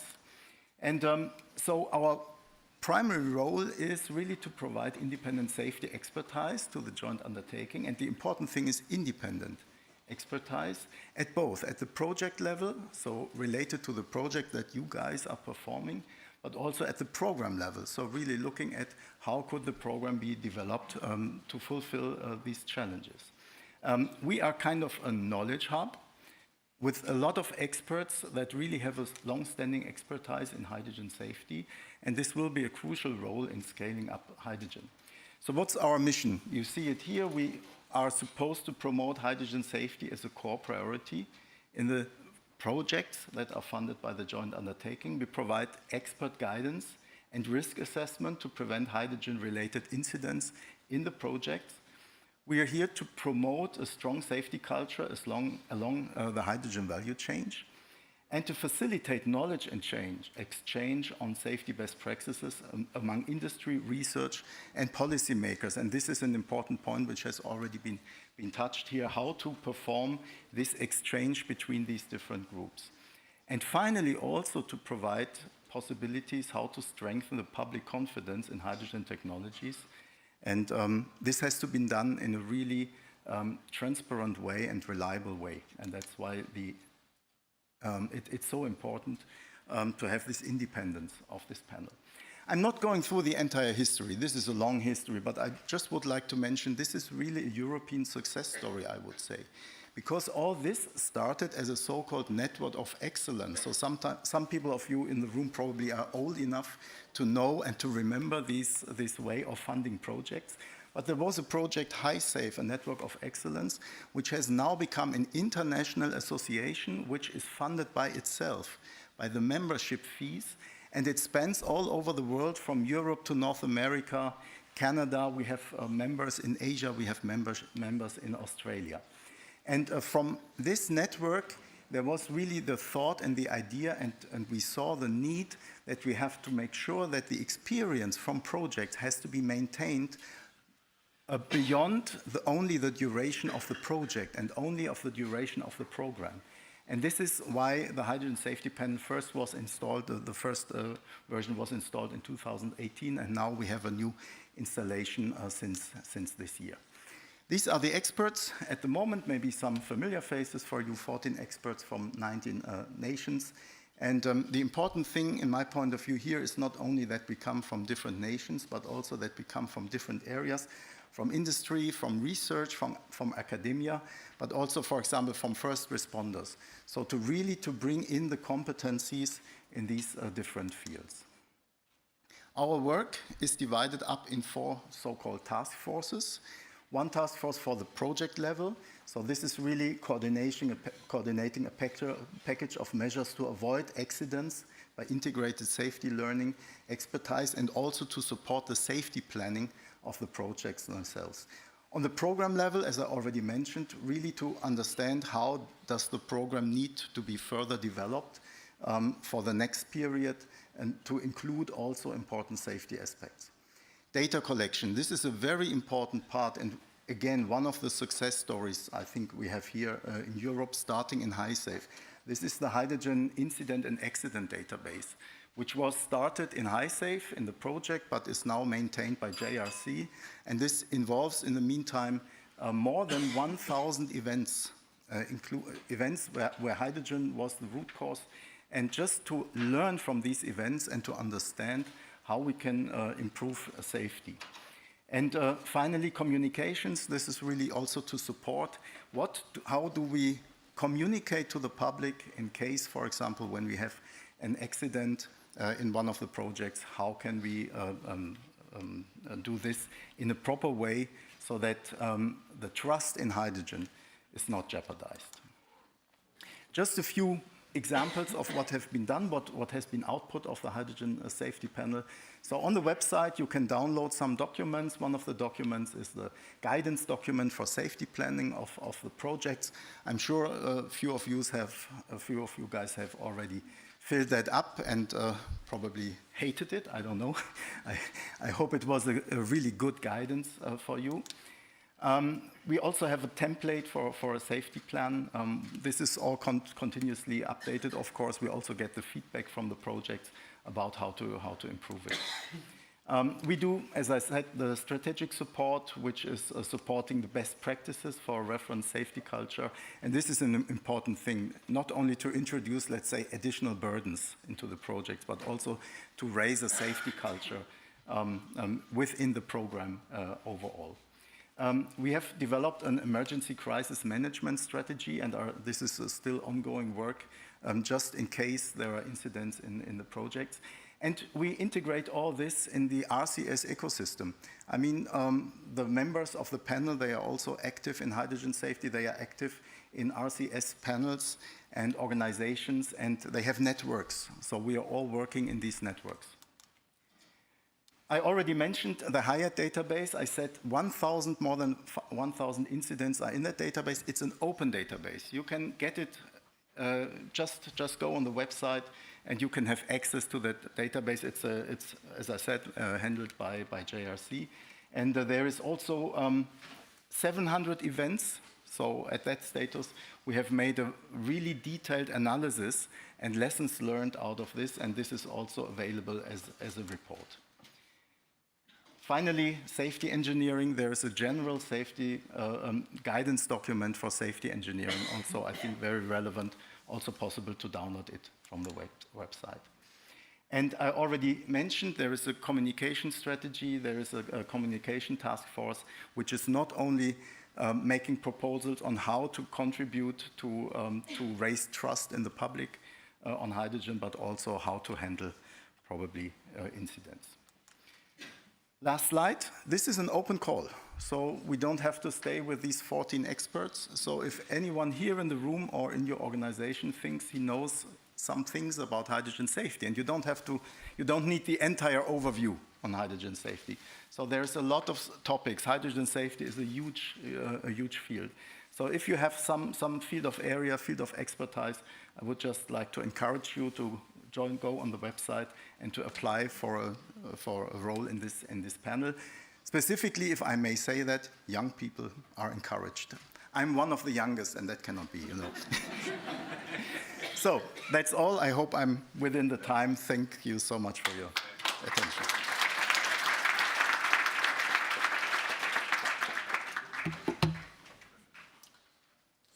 much also for the insights on the safety. I mean, it's not so sexy like the valleys, if you allow me to say that, but I think we found a lot of insights and we realized again how important safety is for the sector. Now, because we all like to talk, not only me, I realize, we will cut the coffee break. And we leave it, we will not throw it away, it's outside, we will leave it for the end. So we will now jump into the next point on the agenda. And I think before we go into the closing panel about the future, I would like still to take the opportunity of the next 10-15 minutes and discuss about our observatory. And I would like to call on stage first Pedro. Oh, Pedro Barata, he's our knowledge manager, and he will together have an expert talk with Gino Hermans from Deloitte, who's supporting us with the observatory, and we'll try to explain to you a bit what are we doing in terms of data and tracking the sector against all the targets. Pedro.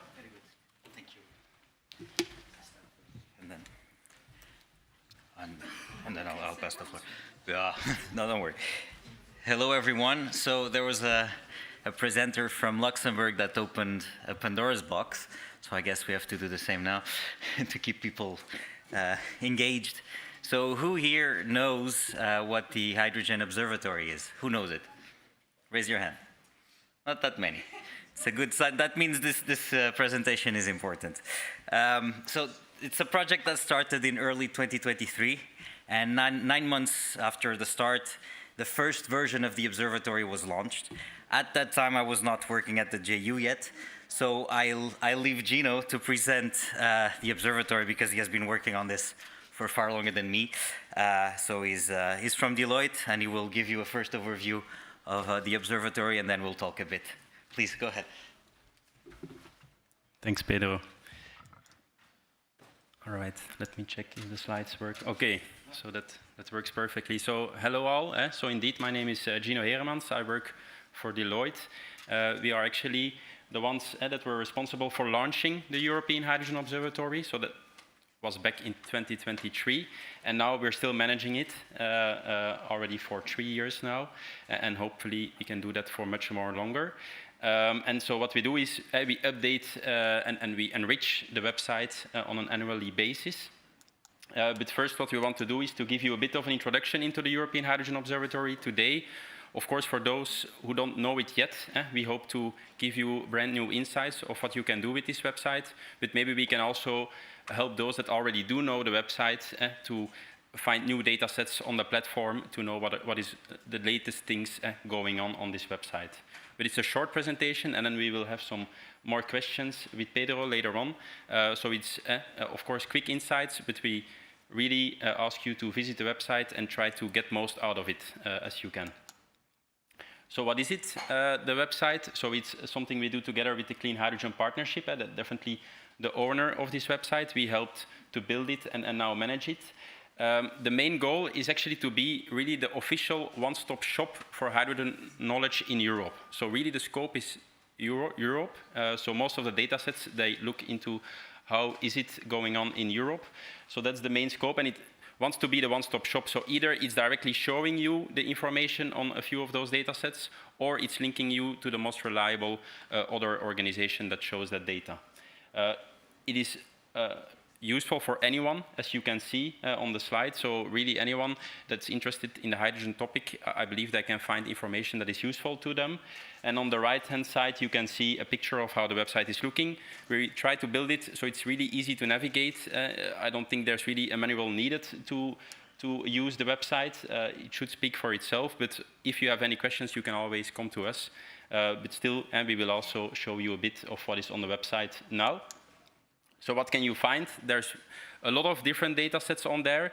So on the one hand, we have all the market data, like production, trade, and costs. We have also data on distribution and storage, on different end users, and then technologies manufacturing. We also have information on the projects and the valleys, where we definitely link to the valley platform that is out there, also of the Clean Hydrogen Partnership. But also interesting is that we have a very rich database on policies, both on an EU level, on a national level, also database on standards. We have statistics on research innovation activity, including publications, patents. We have then an overview of the financial tools, support, and incentives that are available to you. And then also, and we ask you also to help us with that, to enrich these databases, like the education materials, training programs, and then the company matchmaking. Those are databases where you can also fill in a questionnaire to enrich it. But for those that want to find education materials, training programs, or other companies in the sector, you can have a look on the website, and you can easily play with the filters to find those materials or programs that you are looking for. And then we also have a geomap as a tool and a levelized cost of hydrogen calculator that you can also play with, and I will come into that in a second. So in terms of visualizations, we try to make them as user-friendly as possible. So, and also that all the data that we have is captured in them. So based on the filters that you have, you can easily navigate to what you are looking for. But next to that, on the bottom of each website page, there's also the raw data set that you can download, which you can also take advantage of.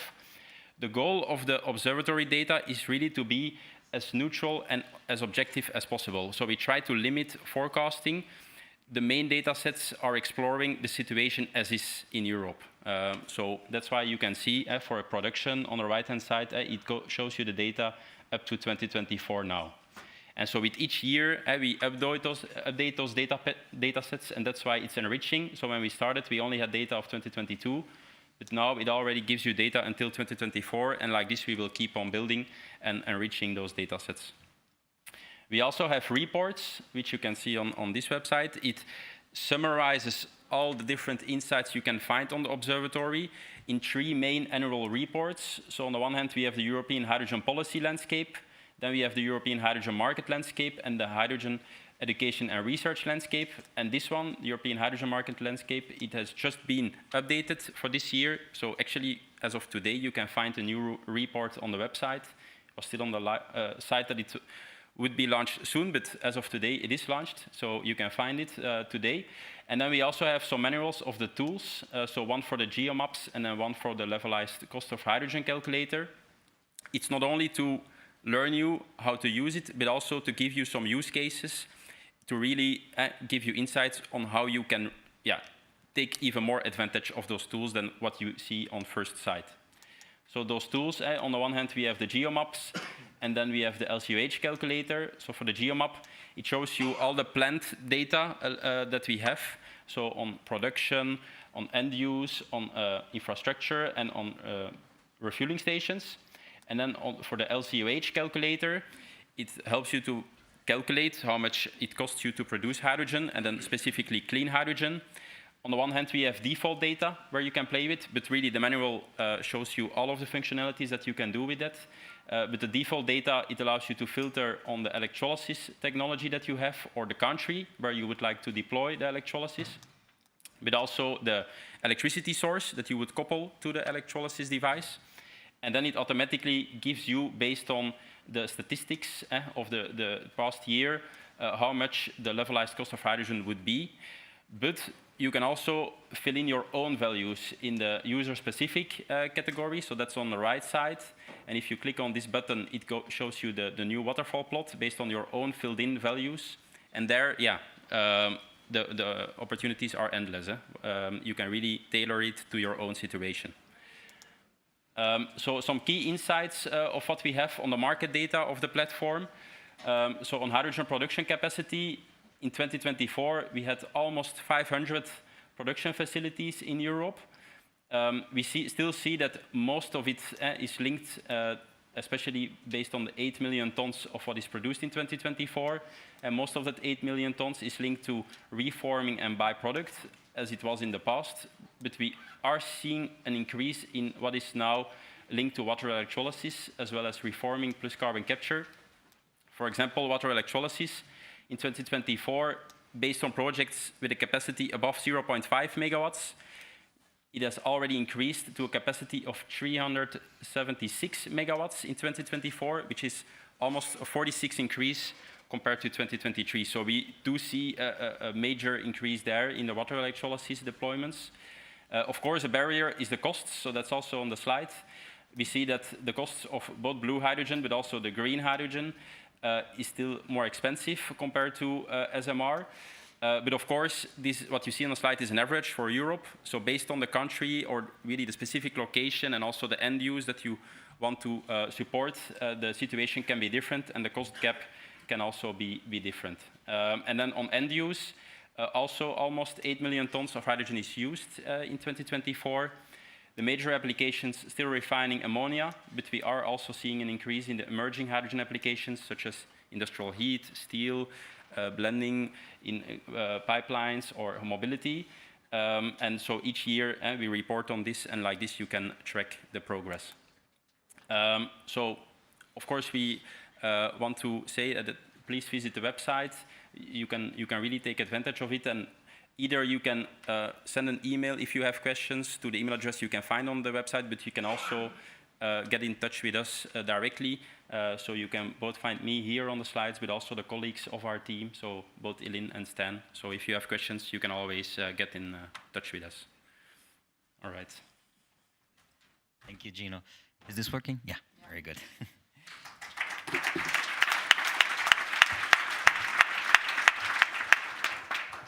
Thank you for this. Well, I'll start with a very easy question. So it's been 2 years. You've had time to have some data from the usage from several users. What have been the most popular data sets on the platform? Thanks, Pedro. So definitely the hydrogen production and consumption data sets are very popular. We get also a lot of questions about this. When is the new one coming up? So they're really popular. We also see this in the statistics, but also the cost of hydrogen production is very popular. But maybe one that people don't know yet so well on the platform is the national policies. I think this is a questionnaire we have on the platform. It's filled in by all national experts in Europe. I think this is really a strong one and something that a lot of people here in the audience can also benefit from. So it really goes in depth in all the different national policies and legislations that are available in each country in the whole hydrogen domain. So this one I would also like to promote here. Yeah. Well, you already answered one of the questions that I had, which was, so a lot of stakeholders here don't know the observatory, so I was asking what they can benefit from, but definitely the policy. That's the main one you wanted to focus on, right? Or are there others that we should also consider?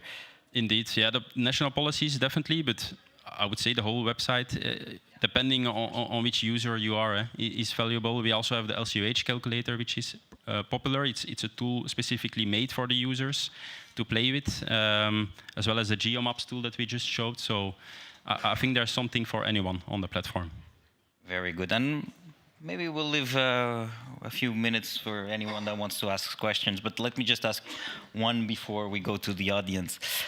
So you've also received feedback, you receive questions, so there is actually an email on the website, and we do get questions that are managed by Deloitte. But what have been the most positive points and the more negative points on the feedback that you've received?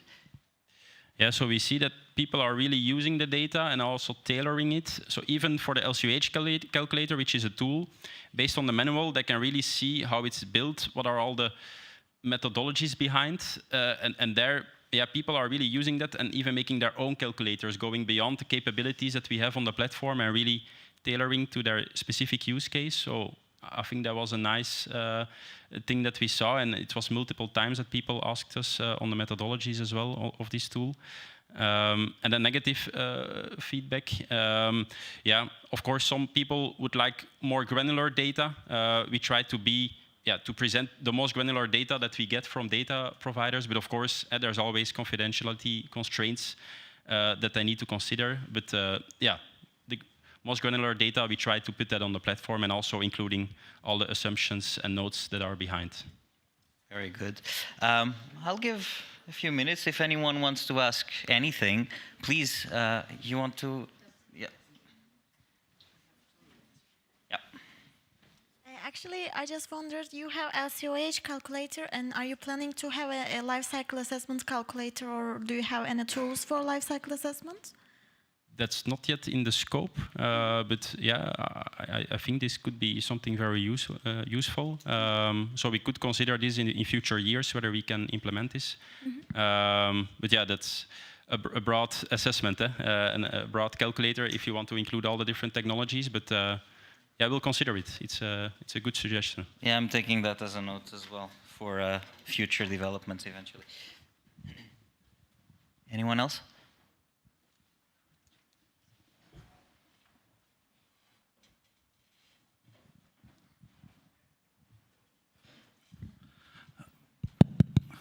Thank you very much for your extremely very good presentation.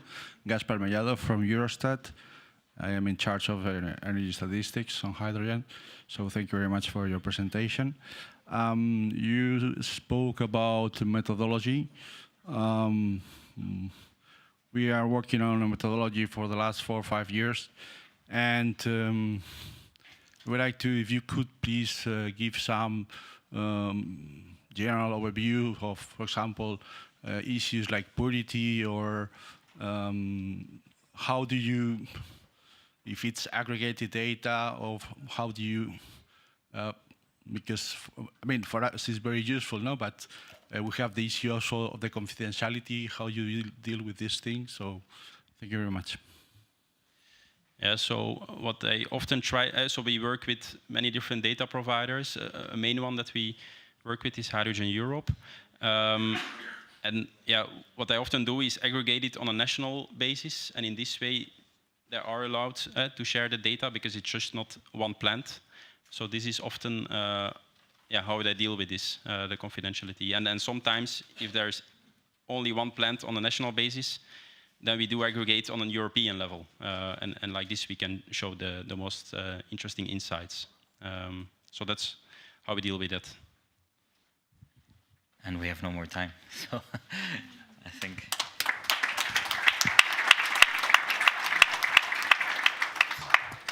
Thank you, Pedro. Thank you, Gino. We promise next time, like I always do every year, that we'll go more in details of every single point of these 2 days. It's difficult when you have more than 17 years of existence with so many achievements to really manage to present them in 2 days. So I hope you found the 2 days insightful.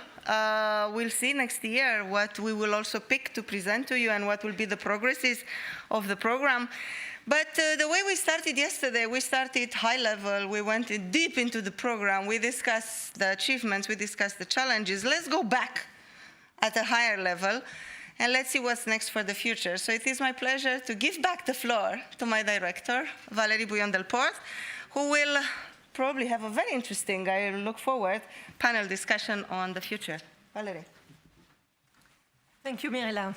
So the day is not yet done, and the journey that the Clean Hydrogen Partnership initiated 17 years ago is not yet done as well. So I'm very happy to moderate this last session of the day dealing with competitiveness. And you know that over the years, the Clean Hydrogen Partnership, previously FCGU, played a key role in scaling up technologies, in making Europe a global leader in clean hydrogen technology, pushing startups, funding large groups, funding leading champions, and also making sure that we move from lab to market, and that the technology, like you said, Mirella, this morning, are not orphans and do not stay on the shelf. We all hear nearly a year ago about Mario Draghi report on competitiveness, and what we'd like to do now is to focus on the role of a joint undertaking. How does it create value? How could it create more value? How can we help the companies to scale up? And global competition is intense, and we all know about that. The race is on. We need to run fast. We need to keep the leading position. It's not always easy. We see that in many parts of the world, people are acting large and very fast. So I would like to discuss with my panelists today. And sorry, don't ask license fee to me, Luigi, but I would like to quote what you said in your opening speech, which is, research is not optional. it's a strategic assess when it comes to competitiveness. And the second thing is about leadership. Europe may build hydrogen market, but without continuous support in innovation, we won't build European leadership on competitiveness. So with that, I would like to call on stage my distinguished panelists, starting with Beatrice Coda. So Beatrice is head of unit at DGRTD within the European Commission. Luigi Crema, president of Hydrogen Europe Research and a member of our governing board. Nadine May, chair of a temporary working group, Hydrogen in Setplan, and Sébastien Baudin. Sébastien is the vice president of Hydrogen Energy Partnership at Air Liquide and is also an active governing board member of Hydrogen GU. So take a seat. I will go. I need to try the comfortable chair. Yeah, you need to do it, yeah. Especially after 2 days. Okay, so let's start with you, Beatrice. Then I can have a look on the clock. Promise there's a coffee afterwards. Huh? But then, before we move forward, because that's the... Is my mic working? Yeah. Before moving to what's ahead of us, because I'm sure that I said, and we're in the middle of a race. Huh? We're not yet arrived at the final destination, but I would like us to take a few minutes to look backwards. And Beatrice, when looking backwards, since 2008, European Commission has been a very active partner on the public side when it comes to supporting clean hydrogen technologies. But what were, in your opinion, the main success factors that allow us to be where we are today? Thank you, Valerie. Microphone. Thank you, Valerie, and good afternoon, everybody, and thanks for inviting me to this look at the future competitiveness in the hydrogen sector in Europe. I think when we look back, reply to your question, Valerie, so what has been, let's say, the main success factors of the JU over the years? Well, I think first of all, it has been the mobilization of a critical mass of all European stakeholders, the main European stakeholders, from the private sector, from the industry, from the academia, around a common strategic agenda, common European strategic agenda. So I think this has been, this process that has, built to this alignment of along, let's say, this common strategic agenda. I think this is really, let's say, probably the main reason why the JU has achieved to build a cohesive and sustained flow of innovation in hydrogen technologies in Europe, and where it has made us to gain the leadership in the technologies. Also, I would like to mention I think one of the main success factors has also been the valleys. So the development of the hydrogen valley concept, which JU has helped not only in Europe, but also in the proliferation even at global scale of the hydrogen valleys through the support given to mission innovation. And so up to now, the Clean Hydrogen JU, we have 21 valleys, but we know that more are coming after the 25 call for proposals, and there will be more support until the end of this MFF. So I think we have calculated a cost of more than 1.3 billion euro, with a total GU funding of just above 250 million. So it's a huge leverage effect of €4. So I really, perhaps in terms of looking back, I think this is leadership in innovation technologies by having really this, really critical mass of European stakeholders all aligned. And then I think the concept of hydrogen valleys, where we see that this is the present, and this should also continue in the future. Thank you. Still in the area of research, Luigi, as president of Hydrogen Europe Research, nearly the same question to you. Which are the main breakthroughs that we managed over the years, and what did we miss as well, or what didn't do enough? Yes. First of all, I share the comment of Beatrice that the most relevant aspect is to have brought together an overall European ecosystem of players, stakeholders.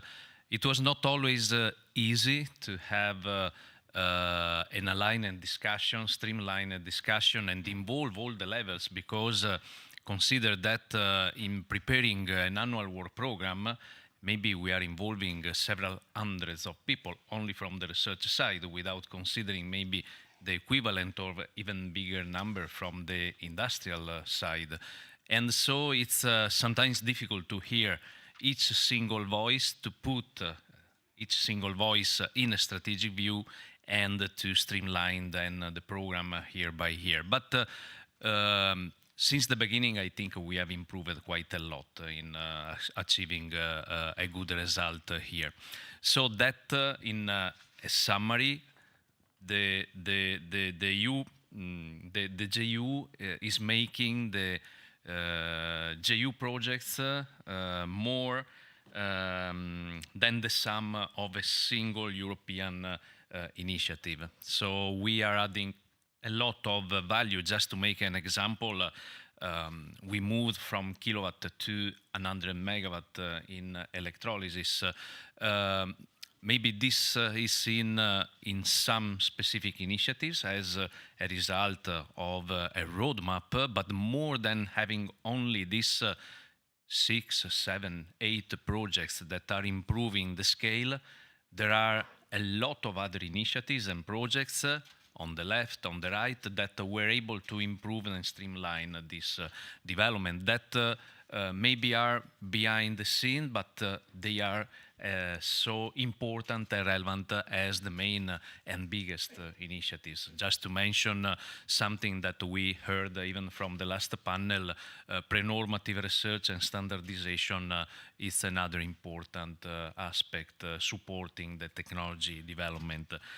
We had some breakthroughs, of course, in electrolysis, as already mentioned, in terms of scales and even cost reduction, but even improving some of the performances that are very important to achieve sooner or later, even bankability for the technologies. This is a very important target for electrolysis, but not only.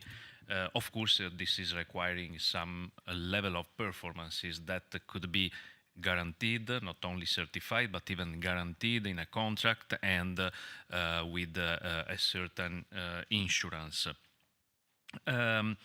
Where are the gaps that could remain?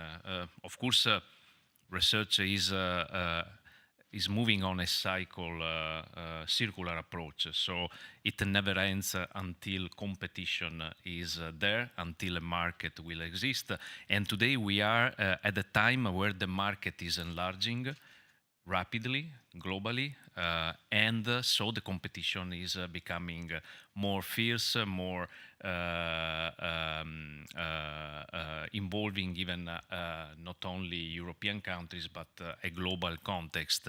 And through this market enlarging more and more, of course, competition will increase.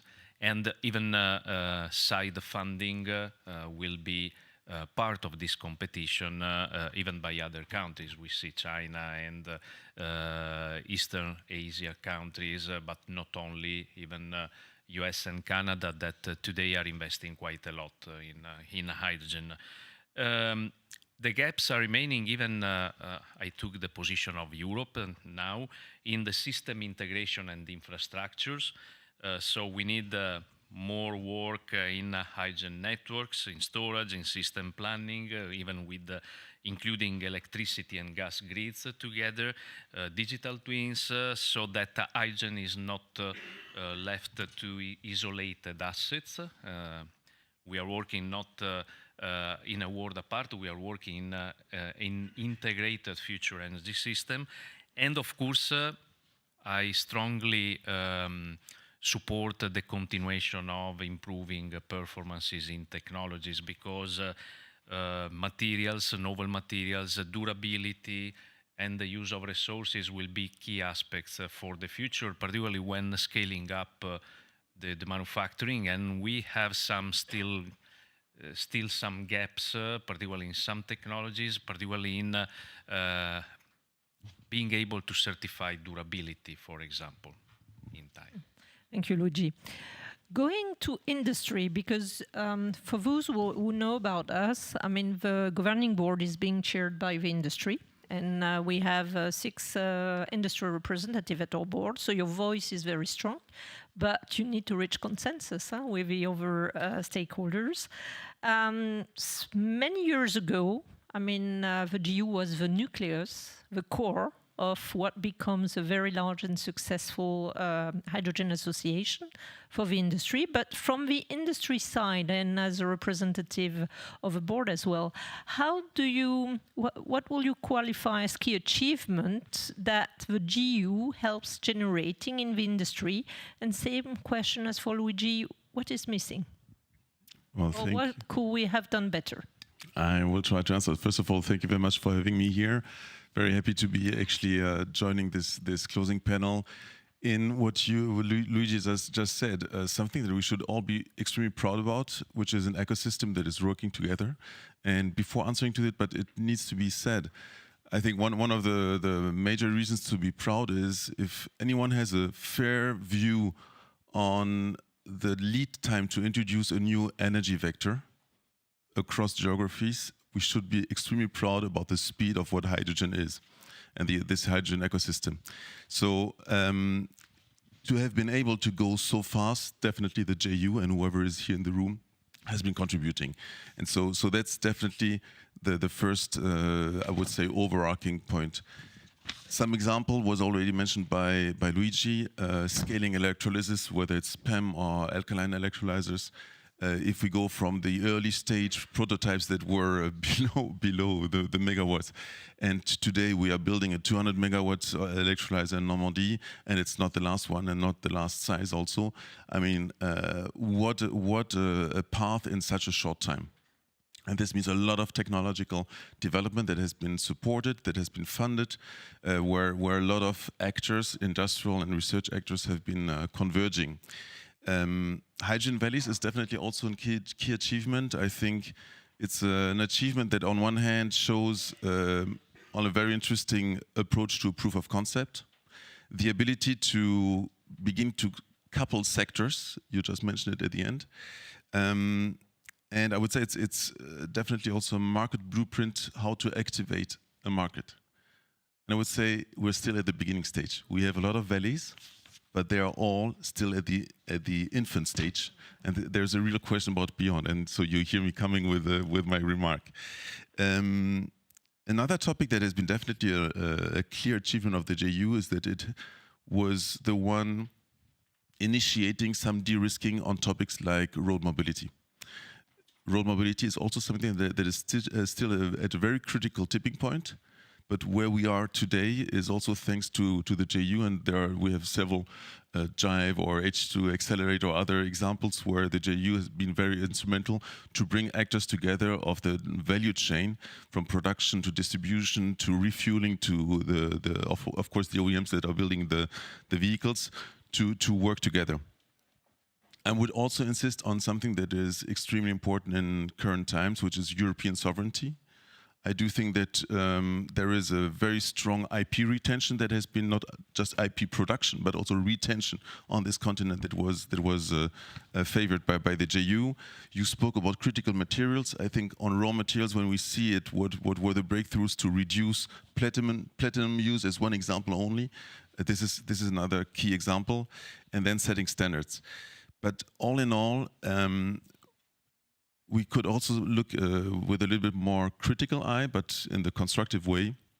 We've been doing those years, those key years on the techno push side, really developing the technological offer. What we really need as a next step is to get on the techno pull side. And this is about how we really scale up whatever operations, industrial operations we speak about. It's about demand activation, so that it's pulling the next steps of research and technological development really under a techno pull stage and not only techno push. Yeah, thank you, Sebastian.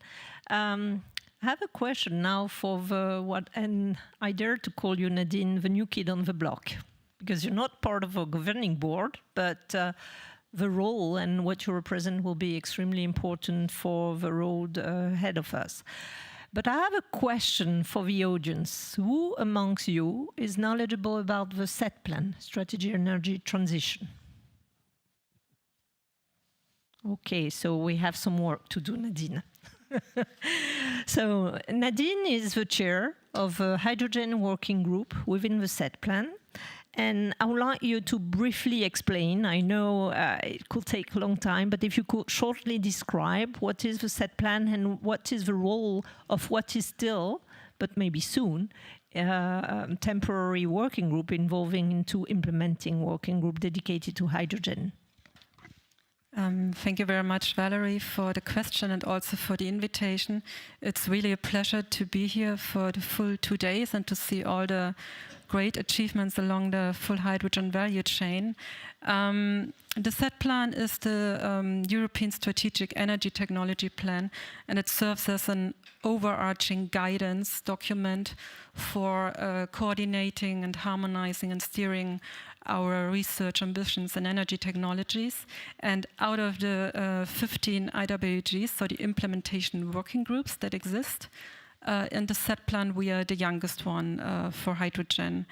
The SET plan is in a revamping phase, and unfortunately, I don't have the final version of the new governance document yet, but what I've seen and, from the previous versions and to my understanding is that the new SET plan aims to really specify and strengthen the roles and responsibilities of all the stakeholders involved in the SET plan, and this is something we very much appreciate.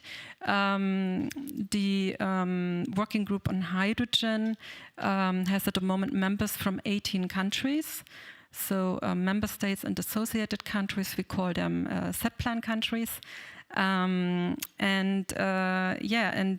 aim at that these national interests and particularities are taken into consideration in the SET plan. So we first and foremost represent the policy level, but these interests are quite diverse, and therefore this requires an approach of balancing, coordinating, communicating, and also identifying a critical mass of countries in the group that would be interested in implementing the one or other activity. It's not that all the 18 countries are interested in all of the activities we are developing at the moment. We have achieved so far to develop our first implementation plan, which we submitted to the steering group of the SET plan, and we also have a declaration of intent where we described and developed strategic targets.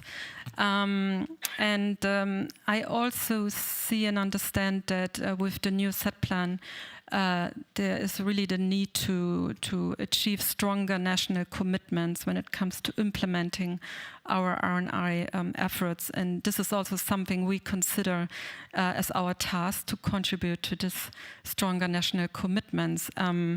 Maybe to describe our contributions to this new SET plan at 3 levels. First of all, we would like to support data collection and analysis, so meaning that we want to make national data better available so that we can take stock of ongoing and planned activities also on national levels, which will facilitate in correctly identifying research needs. And then we also would like to support harmonization of hydrogen strategies and agendas across Europe, so not all countries are at the same maturity level when it comes to hydrogen research and transformation. We would like to strengthen and increase the effectiveness of the whole R&I support system we have for hydrogen in Europe. And this we can only do together. And finally, we would like to support data exchange and sharing of experiences, best practices, lessons learned, which is also very much important for increasing public acceptance. Okay. Still in the SET plan, Beatrice, you were at the conference first week of November. because European Commission plays a crucial role in the organization of set plan. In light of a new governance structure, and I know that not everything is still public, so you might not divulge all of the information, but what concrete steps do you take out of this conference and that will help accelerating the deployment of hydrogen technologies? Thank you, Valerie, for this question. I also would like to complement what Nadine said. I think indeed, the minutes of the steering group will be available very soon in our comitology register. So it sounds very technical, but it means that all what is done is public available. So they're for the final round of comments with our member states. And so they will be released soon, and so you will know what is, let's say, discussed and agreed there. So I think it was indeed a very important moment to have all the member states agree on a new governance process and basically having their commitment to this new strategy, which in fact, again, repeating the word commitment, what Nadine used, means that we want indeed to leverage the member states' support and align it, all together, the 27 member states with the European Union support to leverage and increase the effectiveness on R&I in the strategic energy technologies. So I think the conference, the steering group meeting, was indeed a very important one and actually a crucial one. And I'm very glad that we have officialized hydrogen as official, let's say, work stream in the set plan. I think ultimately it boils down to the message of Mario Draghi, which talked about the need to defragment this, all the dispersed European efforts, including in R&I, including in innovation. So closing the innovation gap also goes in coordinating and increasing the effectiveness of working all together. So I think this has been really, let's say, a major point for us. And I hope, let's say, in the future, the Commission with the member states will deliver this common implementation and investment plans on R&I, which can be, a very strategic, let's say, document or effort, also in view of preparing the next phase of support in R&I in Europe. I'm talking of FP10, I'm talking of European Competitiveness Fund, I'm talking, of course, also on the national budgets, how, let's say, these efforts at European level affects dynamically also their priorities. So I think it's been really quite an important moment. If I may still complement on the set plan, I think it's very important that we have the member states on board, but perhaps, let's say, a point also further improvement will be, and you have seen this, you see it every day when you work with the valleys, is also strengthening our cooperation with the regions. So what role play regions, particularly also in hydrogen, when we talk about also building, the infrastructure, connecting hydrogen valleys across Europe. They really, build the infrastructure on the ground, the factories on the ground, all let's say, the production facilities on the ground. They need they are responsible for permits and so on. So I think they play a clear role. So engaging with all these local, regional authorities, communities, it is, I think, also an area where in the future, call it part of set plan or not, but it's where I think also a further alignment of efforts need to be taken, they need to take place. Yeah, effectiveness of cooperation, I like that one. So Nadine, how could we make a better job of joining forces between the implementing working group and the GU? We have both member states on our side. Many of them are the same ones. The GU, we express also the wish to become the technological platform of the set plan.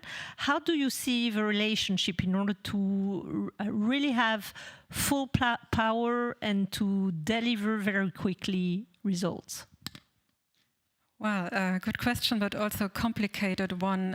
Maybe let me first say that hydrogen is per se a cross-cutting issue, and therefore we have interlinkages to many different energy technologies also under the set plan, and therefore we rely to collaborate with other implementation working groups, with the ETIPs, the technology platforms, but also Hydrogen Europe Research, and I'm very much looking forward to reading this position paper you made available today.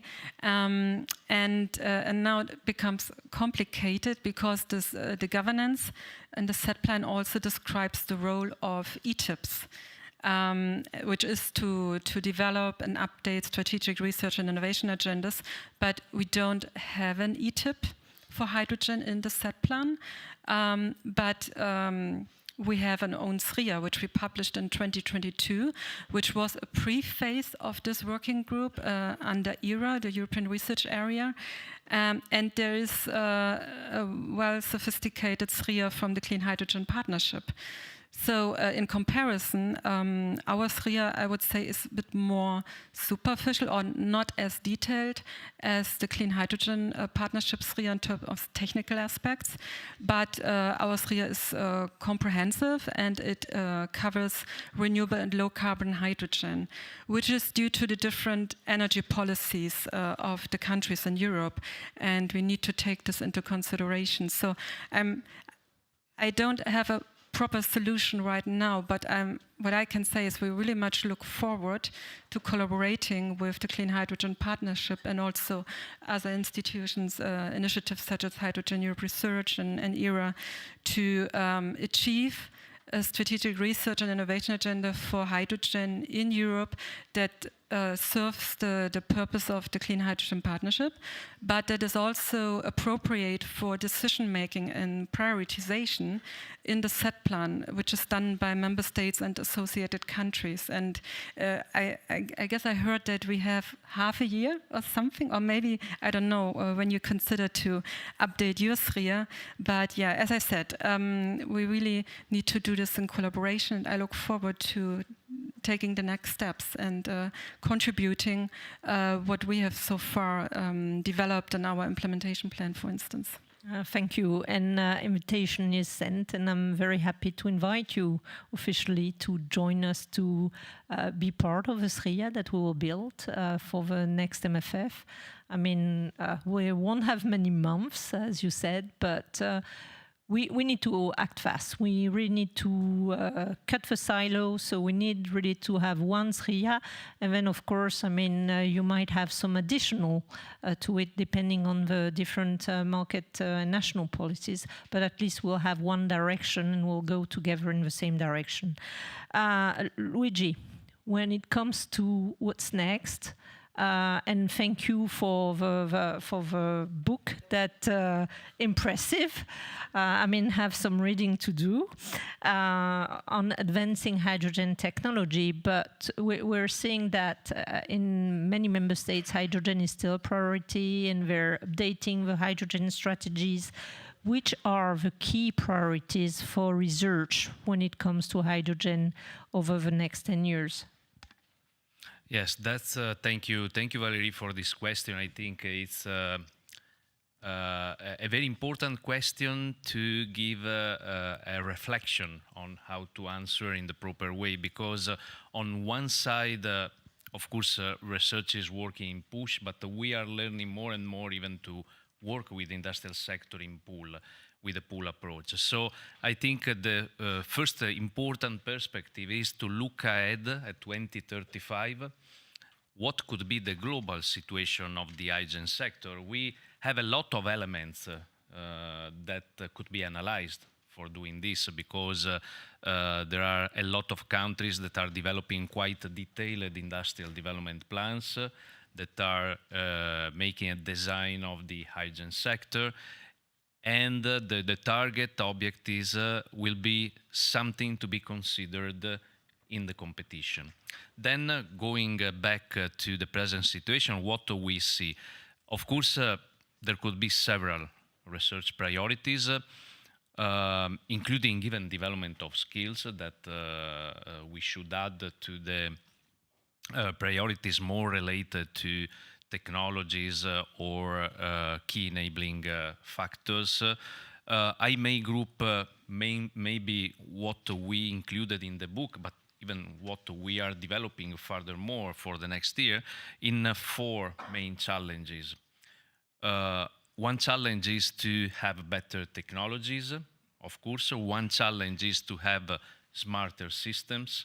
Another one is to have a sustainable infrastructure, and another one, resilient industrial base.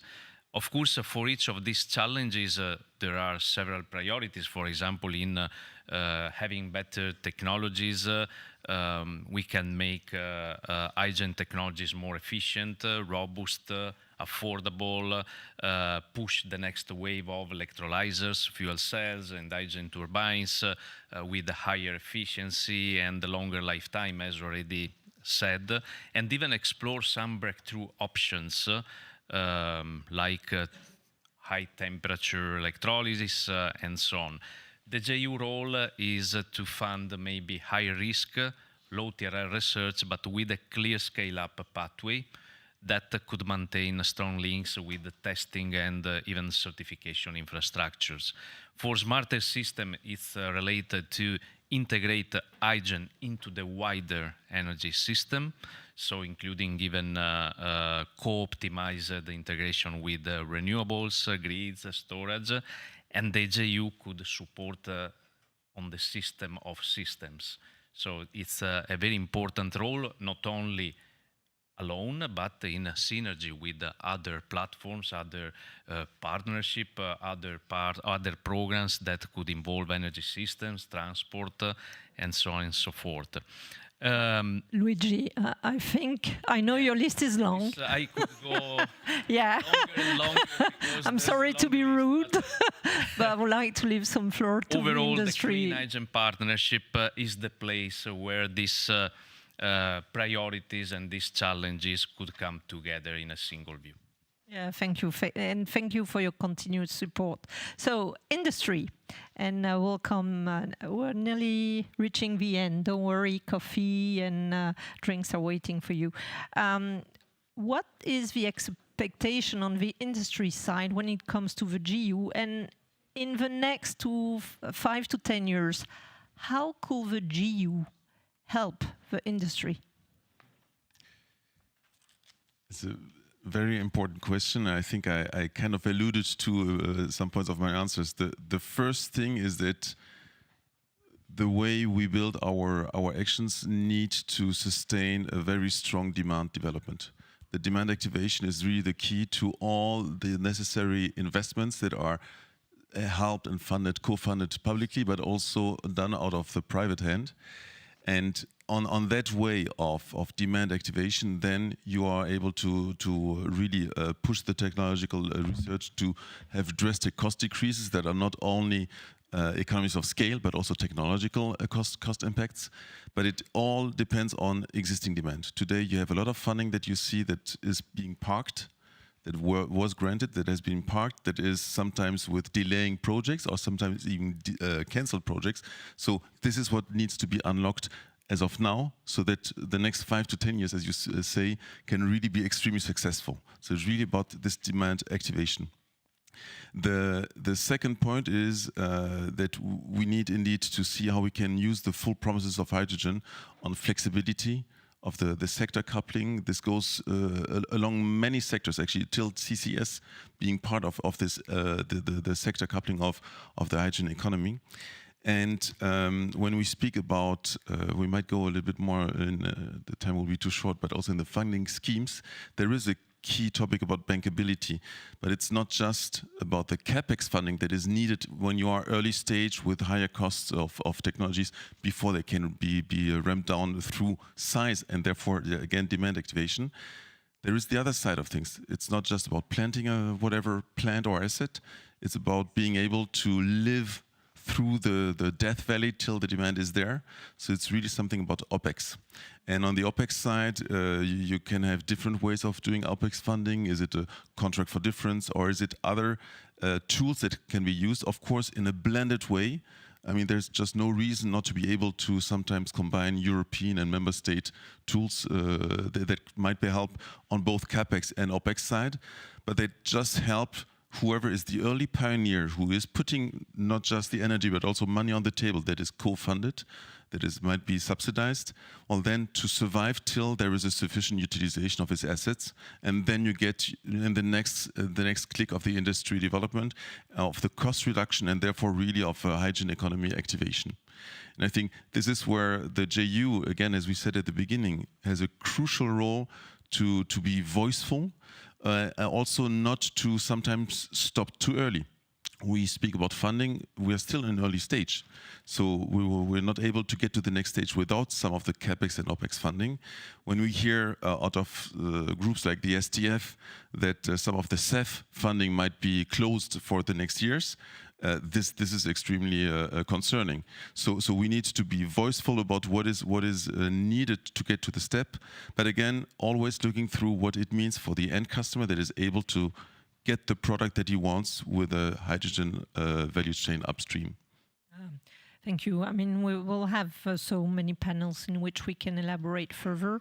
But before the timing explodes, because we're already over past the timing, I would like each one of you to deliver one sentence only. What is the one thing Europe must get right in the next 5 to 10 years to stay at the forefront of hydrogen technologies? Beatrice. One sentence. Only.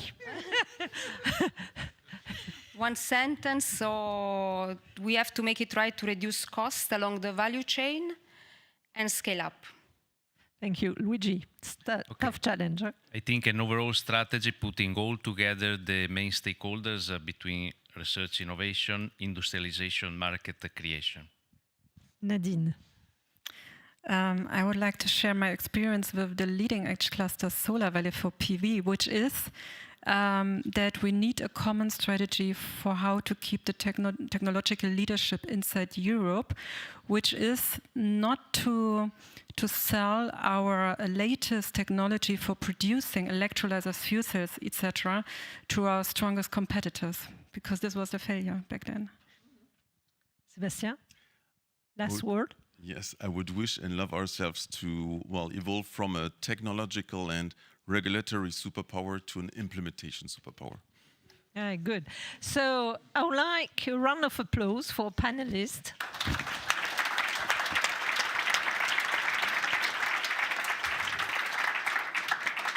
And Mirela, I let it to you to do the closing words. Oh, wow.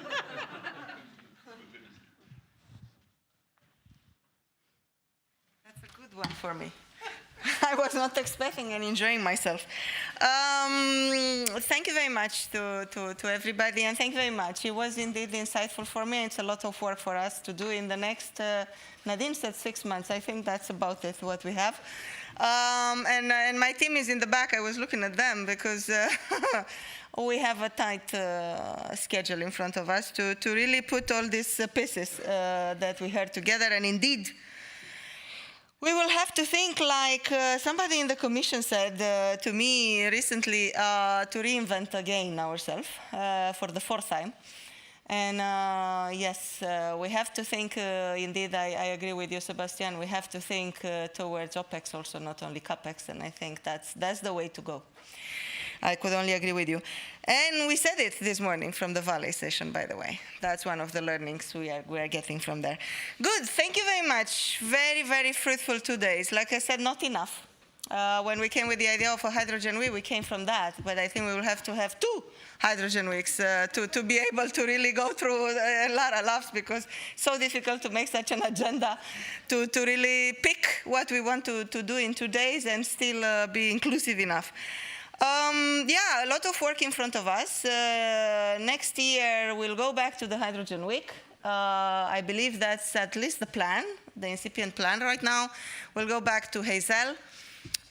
We'll try to make it again in these 2 days. I don't know how. Don't ask me now how, but we'll try to keep this. We'll see. Maybe we'll keep it separate, depending on I don't know. how we can accommodate. Yeah. It's also about money. It's not only about time, it's also about money, so many factors involved. We will have a Valleys, of course, event that we have to organize. So look for us, subscribe to our website, follow us on LinkedIn, on Twitter, maybe less, X, what is called right now, but we would like to launch. Did we launch? Yes, we launched Blue Sky. So please try to also follow us on Blue Sky. It's more trendy nowadays in Europe, at least. So we try to be to keep up with all the things despite our age. Yes, follow us, subscribe to us, keep with us. We would like to publish we still have 2 more calls, 2 more work programs to publish, and we'll publish probably the next half of 2026 around 15th of January. We'll have an info day in Brussels, 21st of January. Again, looking forward to see you in Brussels, in Charlemagne building, Schumann area. So many things to come. We will never get bored. And really hope you make it safe back home. And thank you again for being with us despite the strike and everything else in Brussels. That shows commitment, and I truly, really appreciate. Thank you very much, and see you.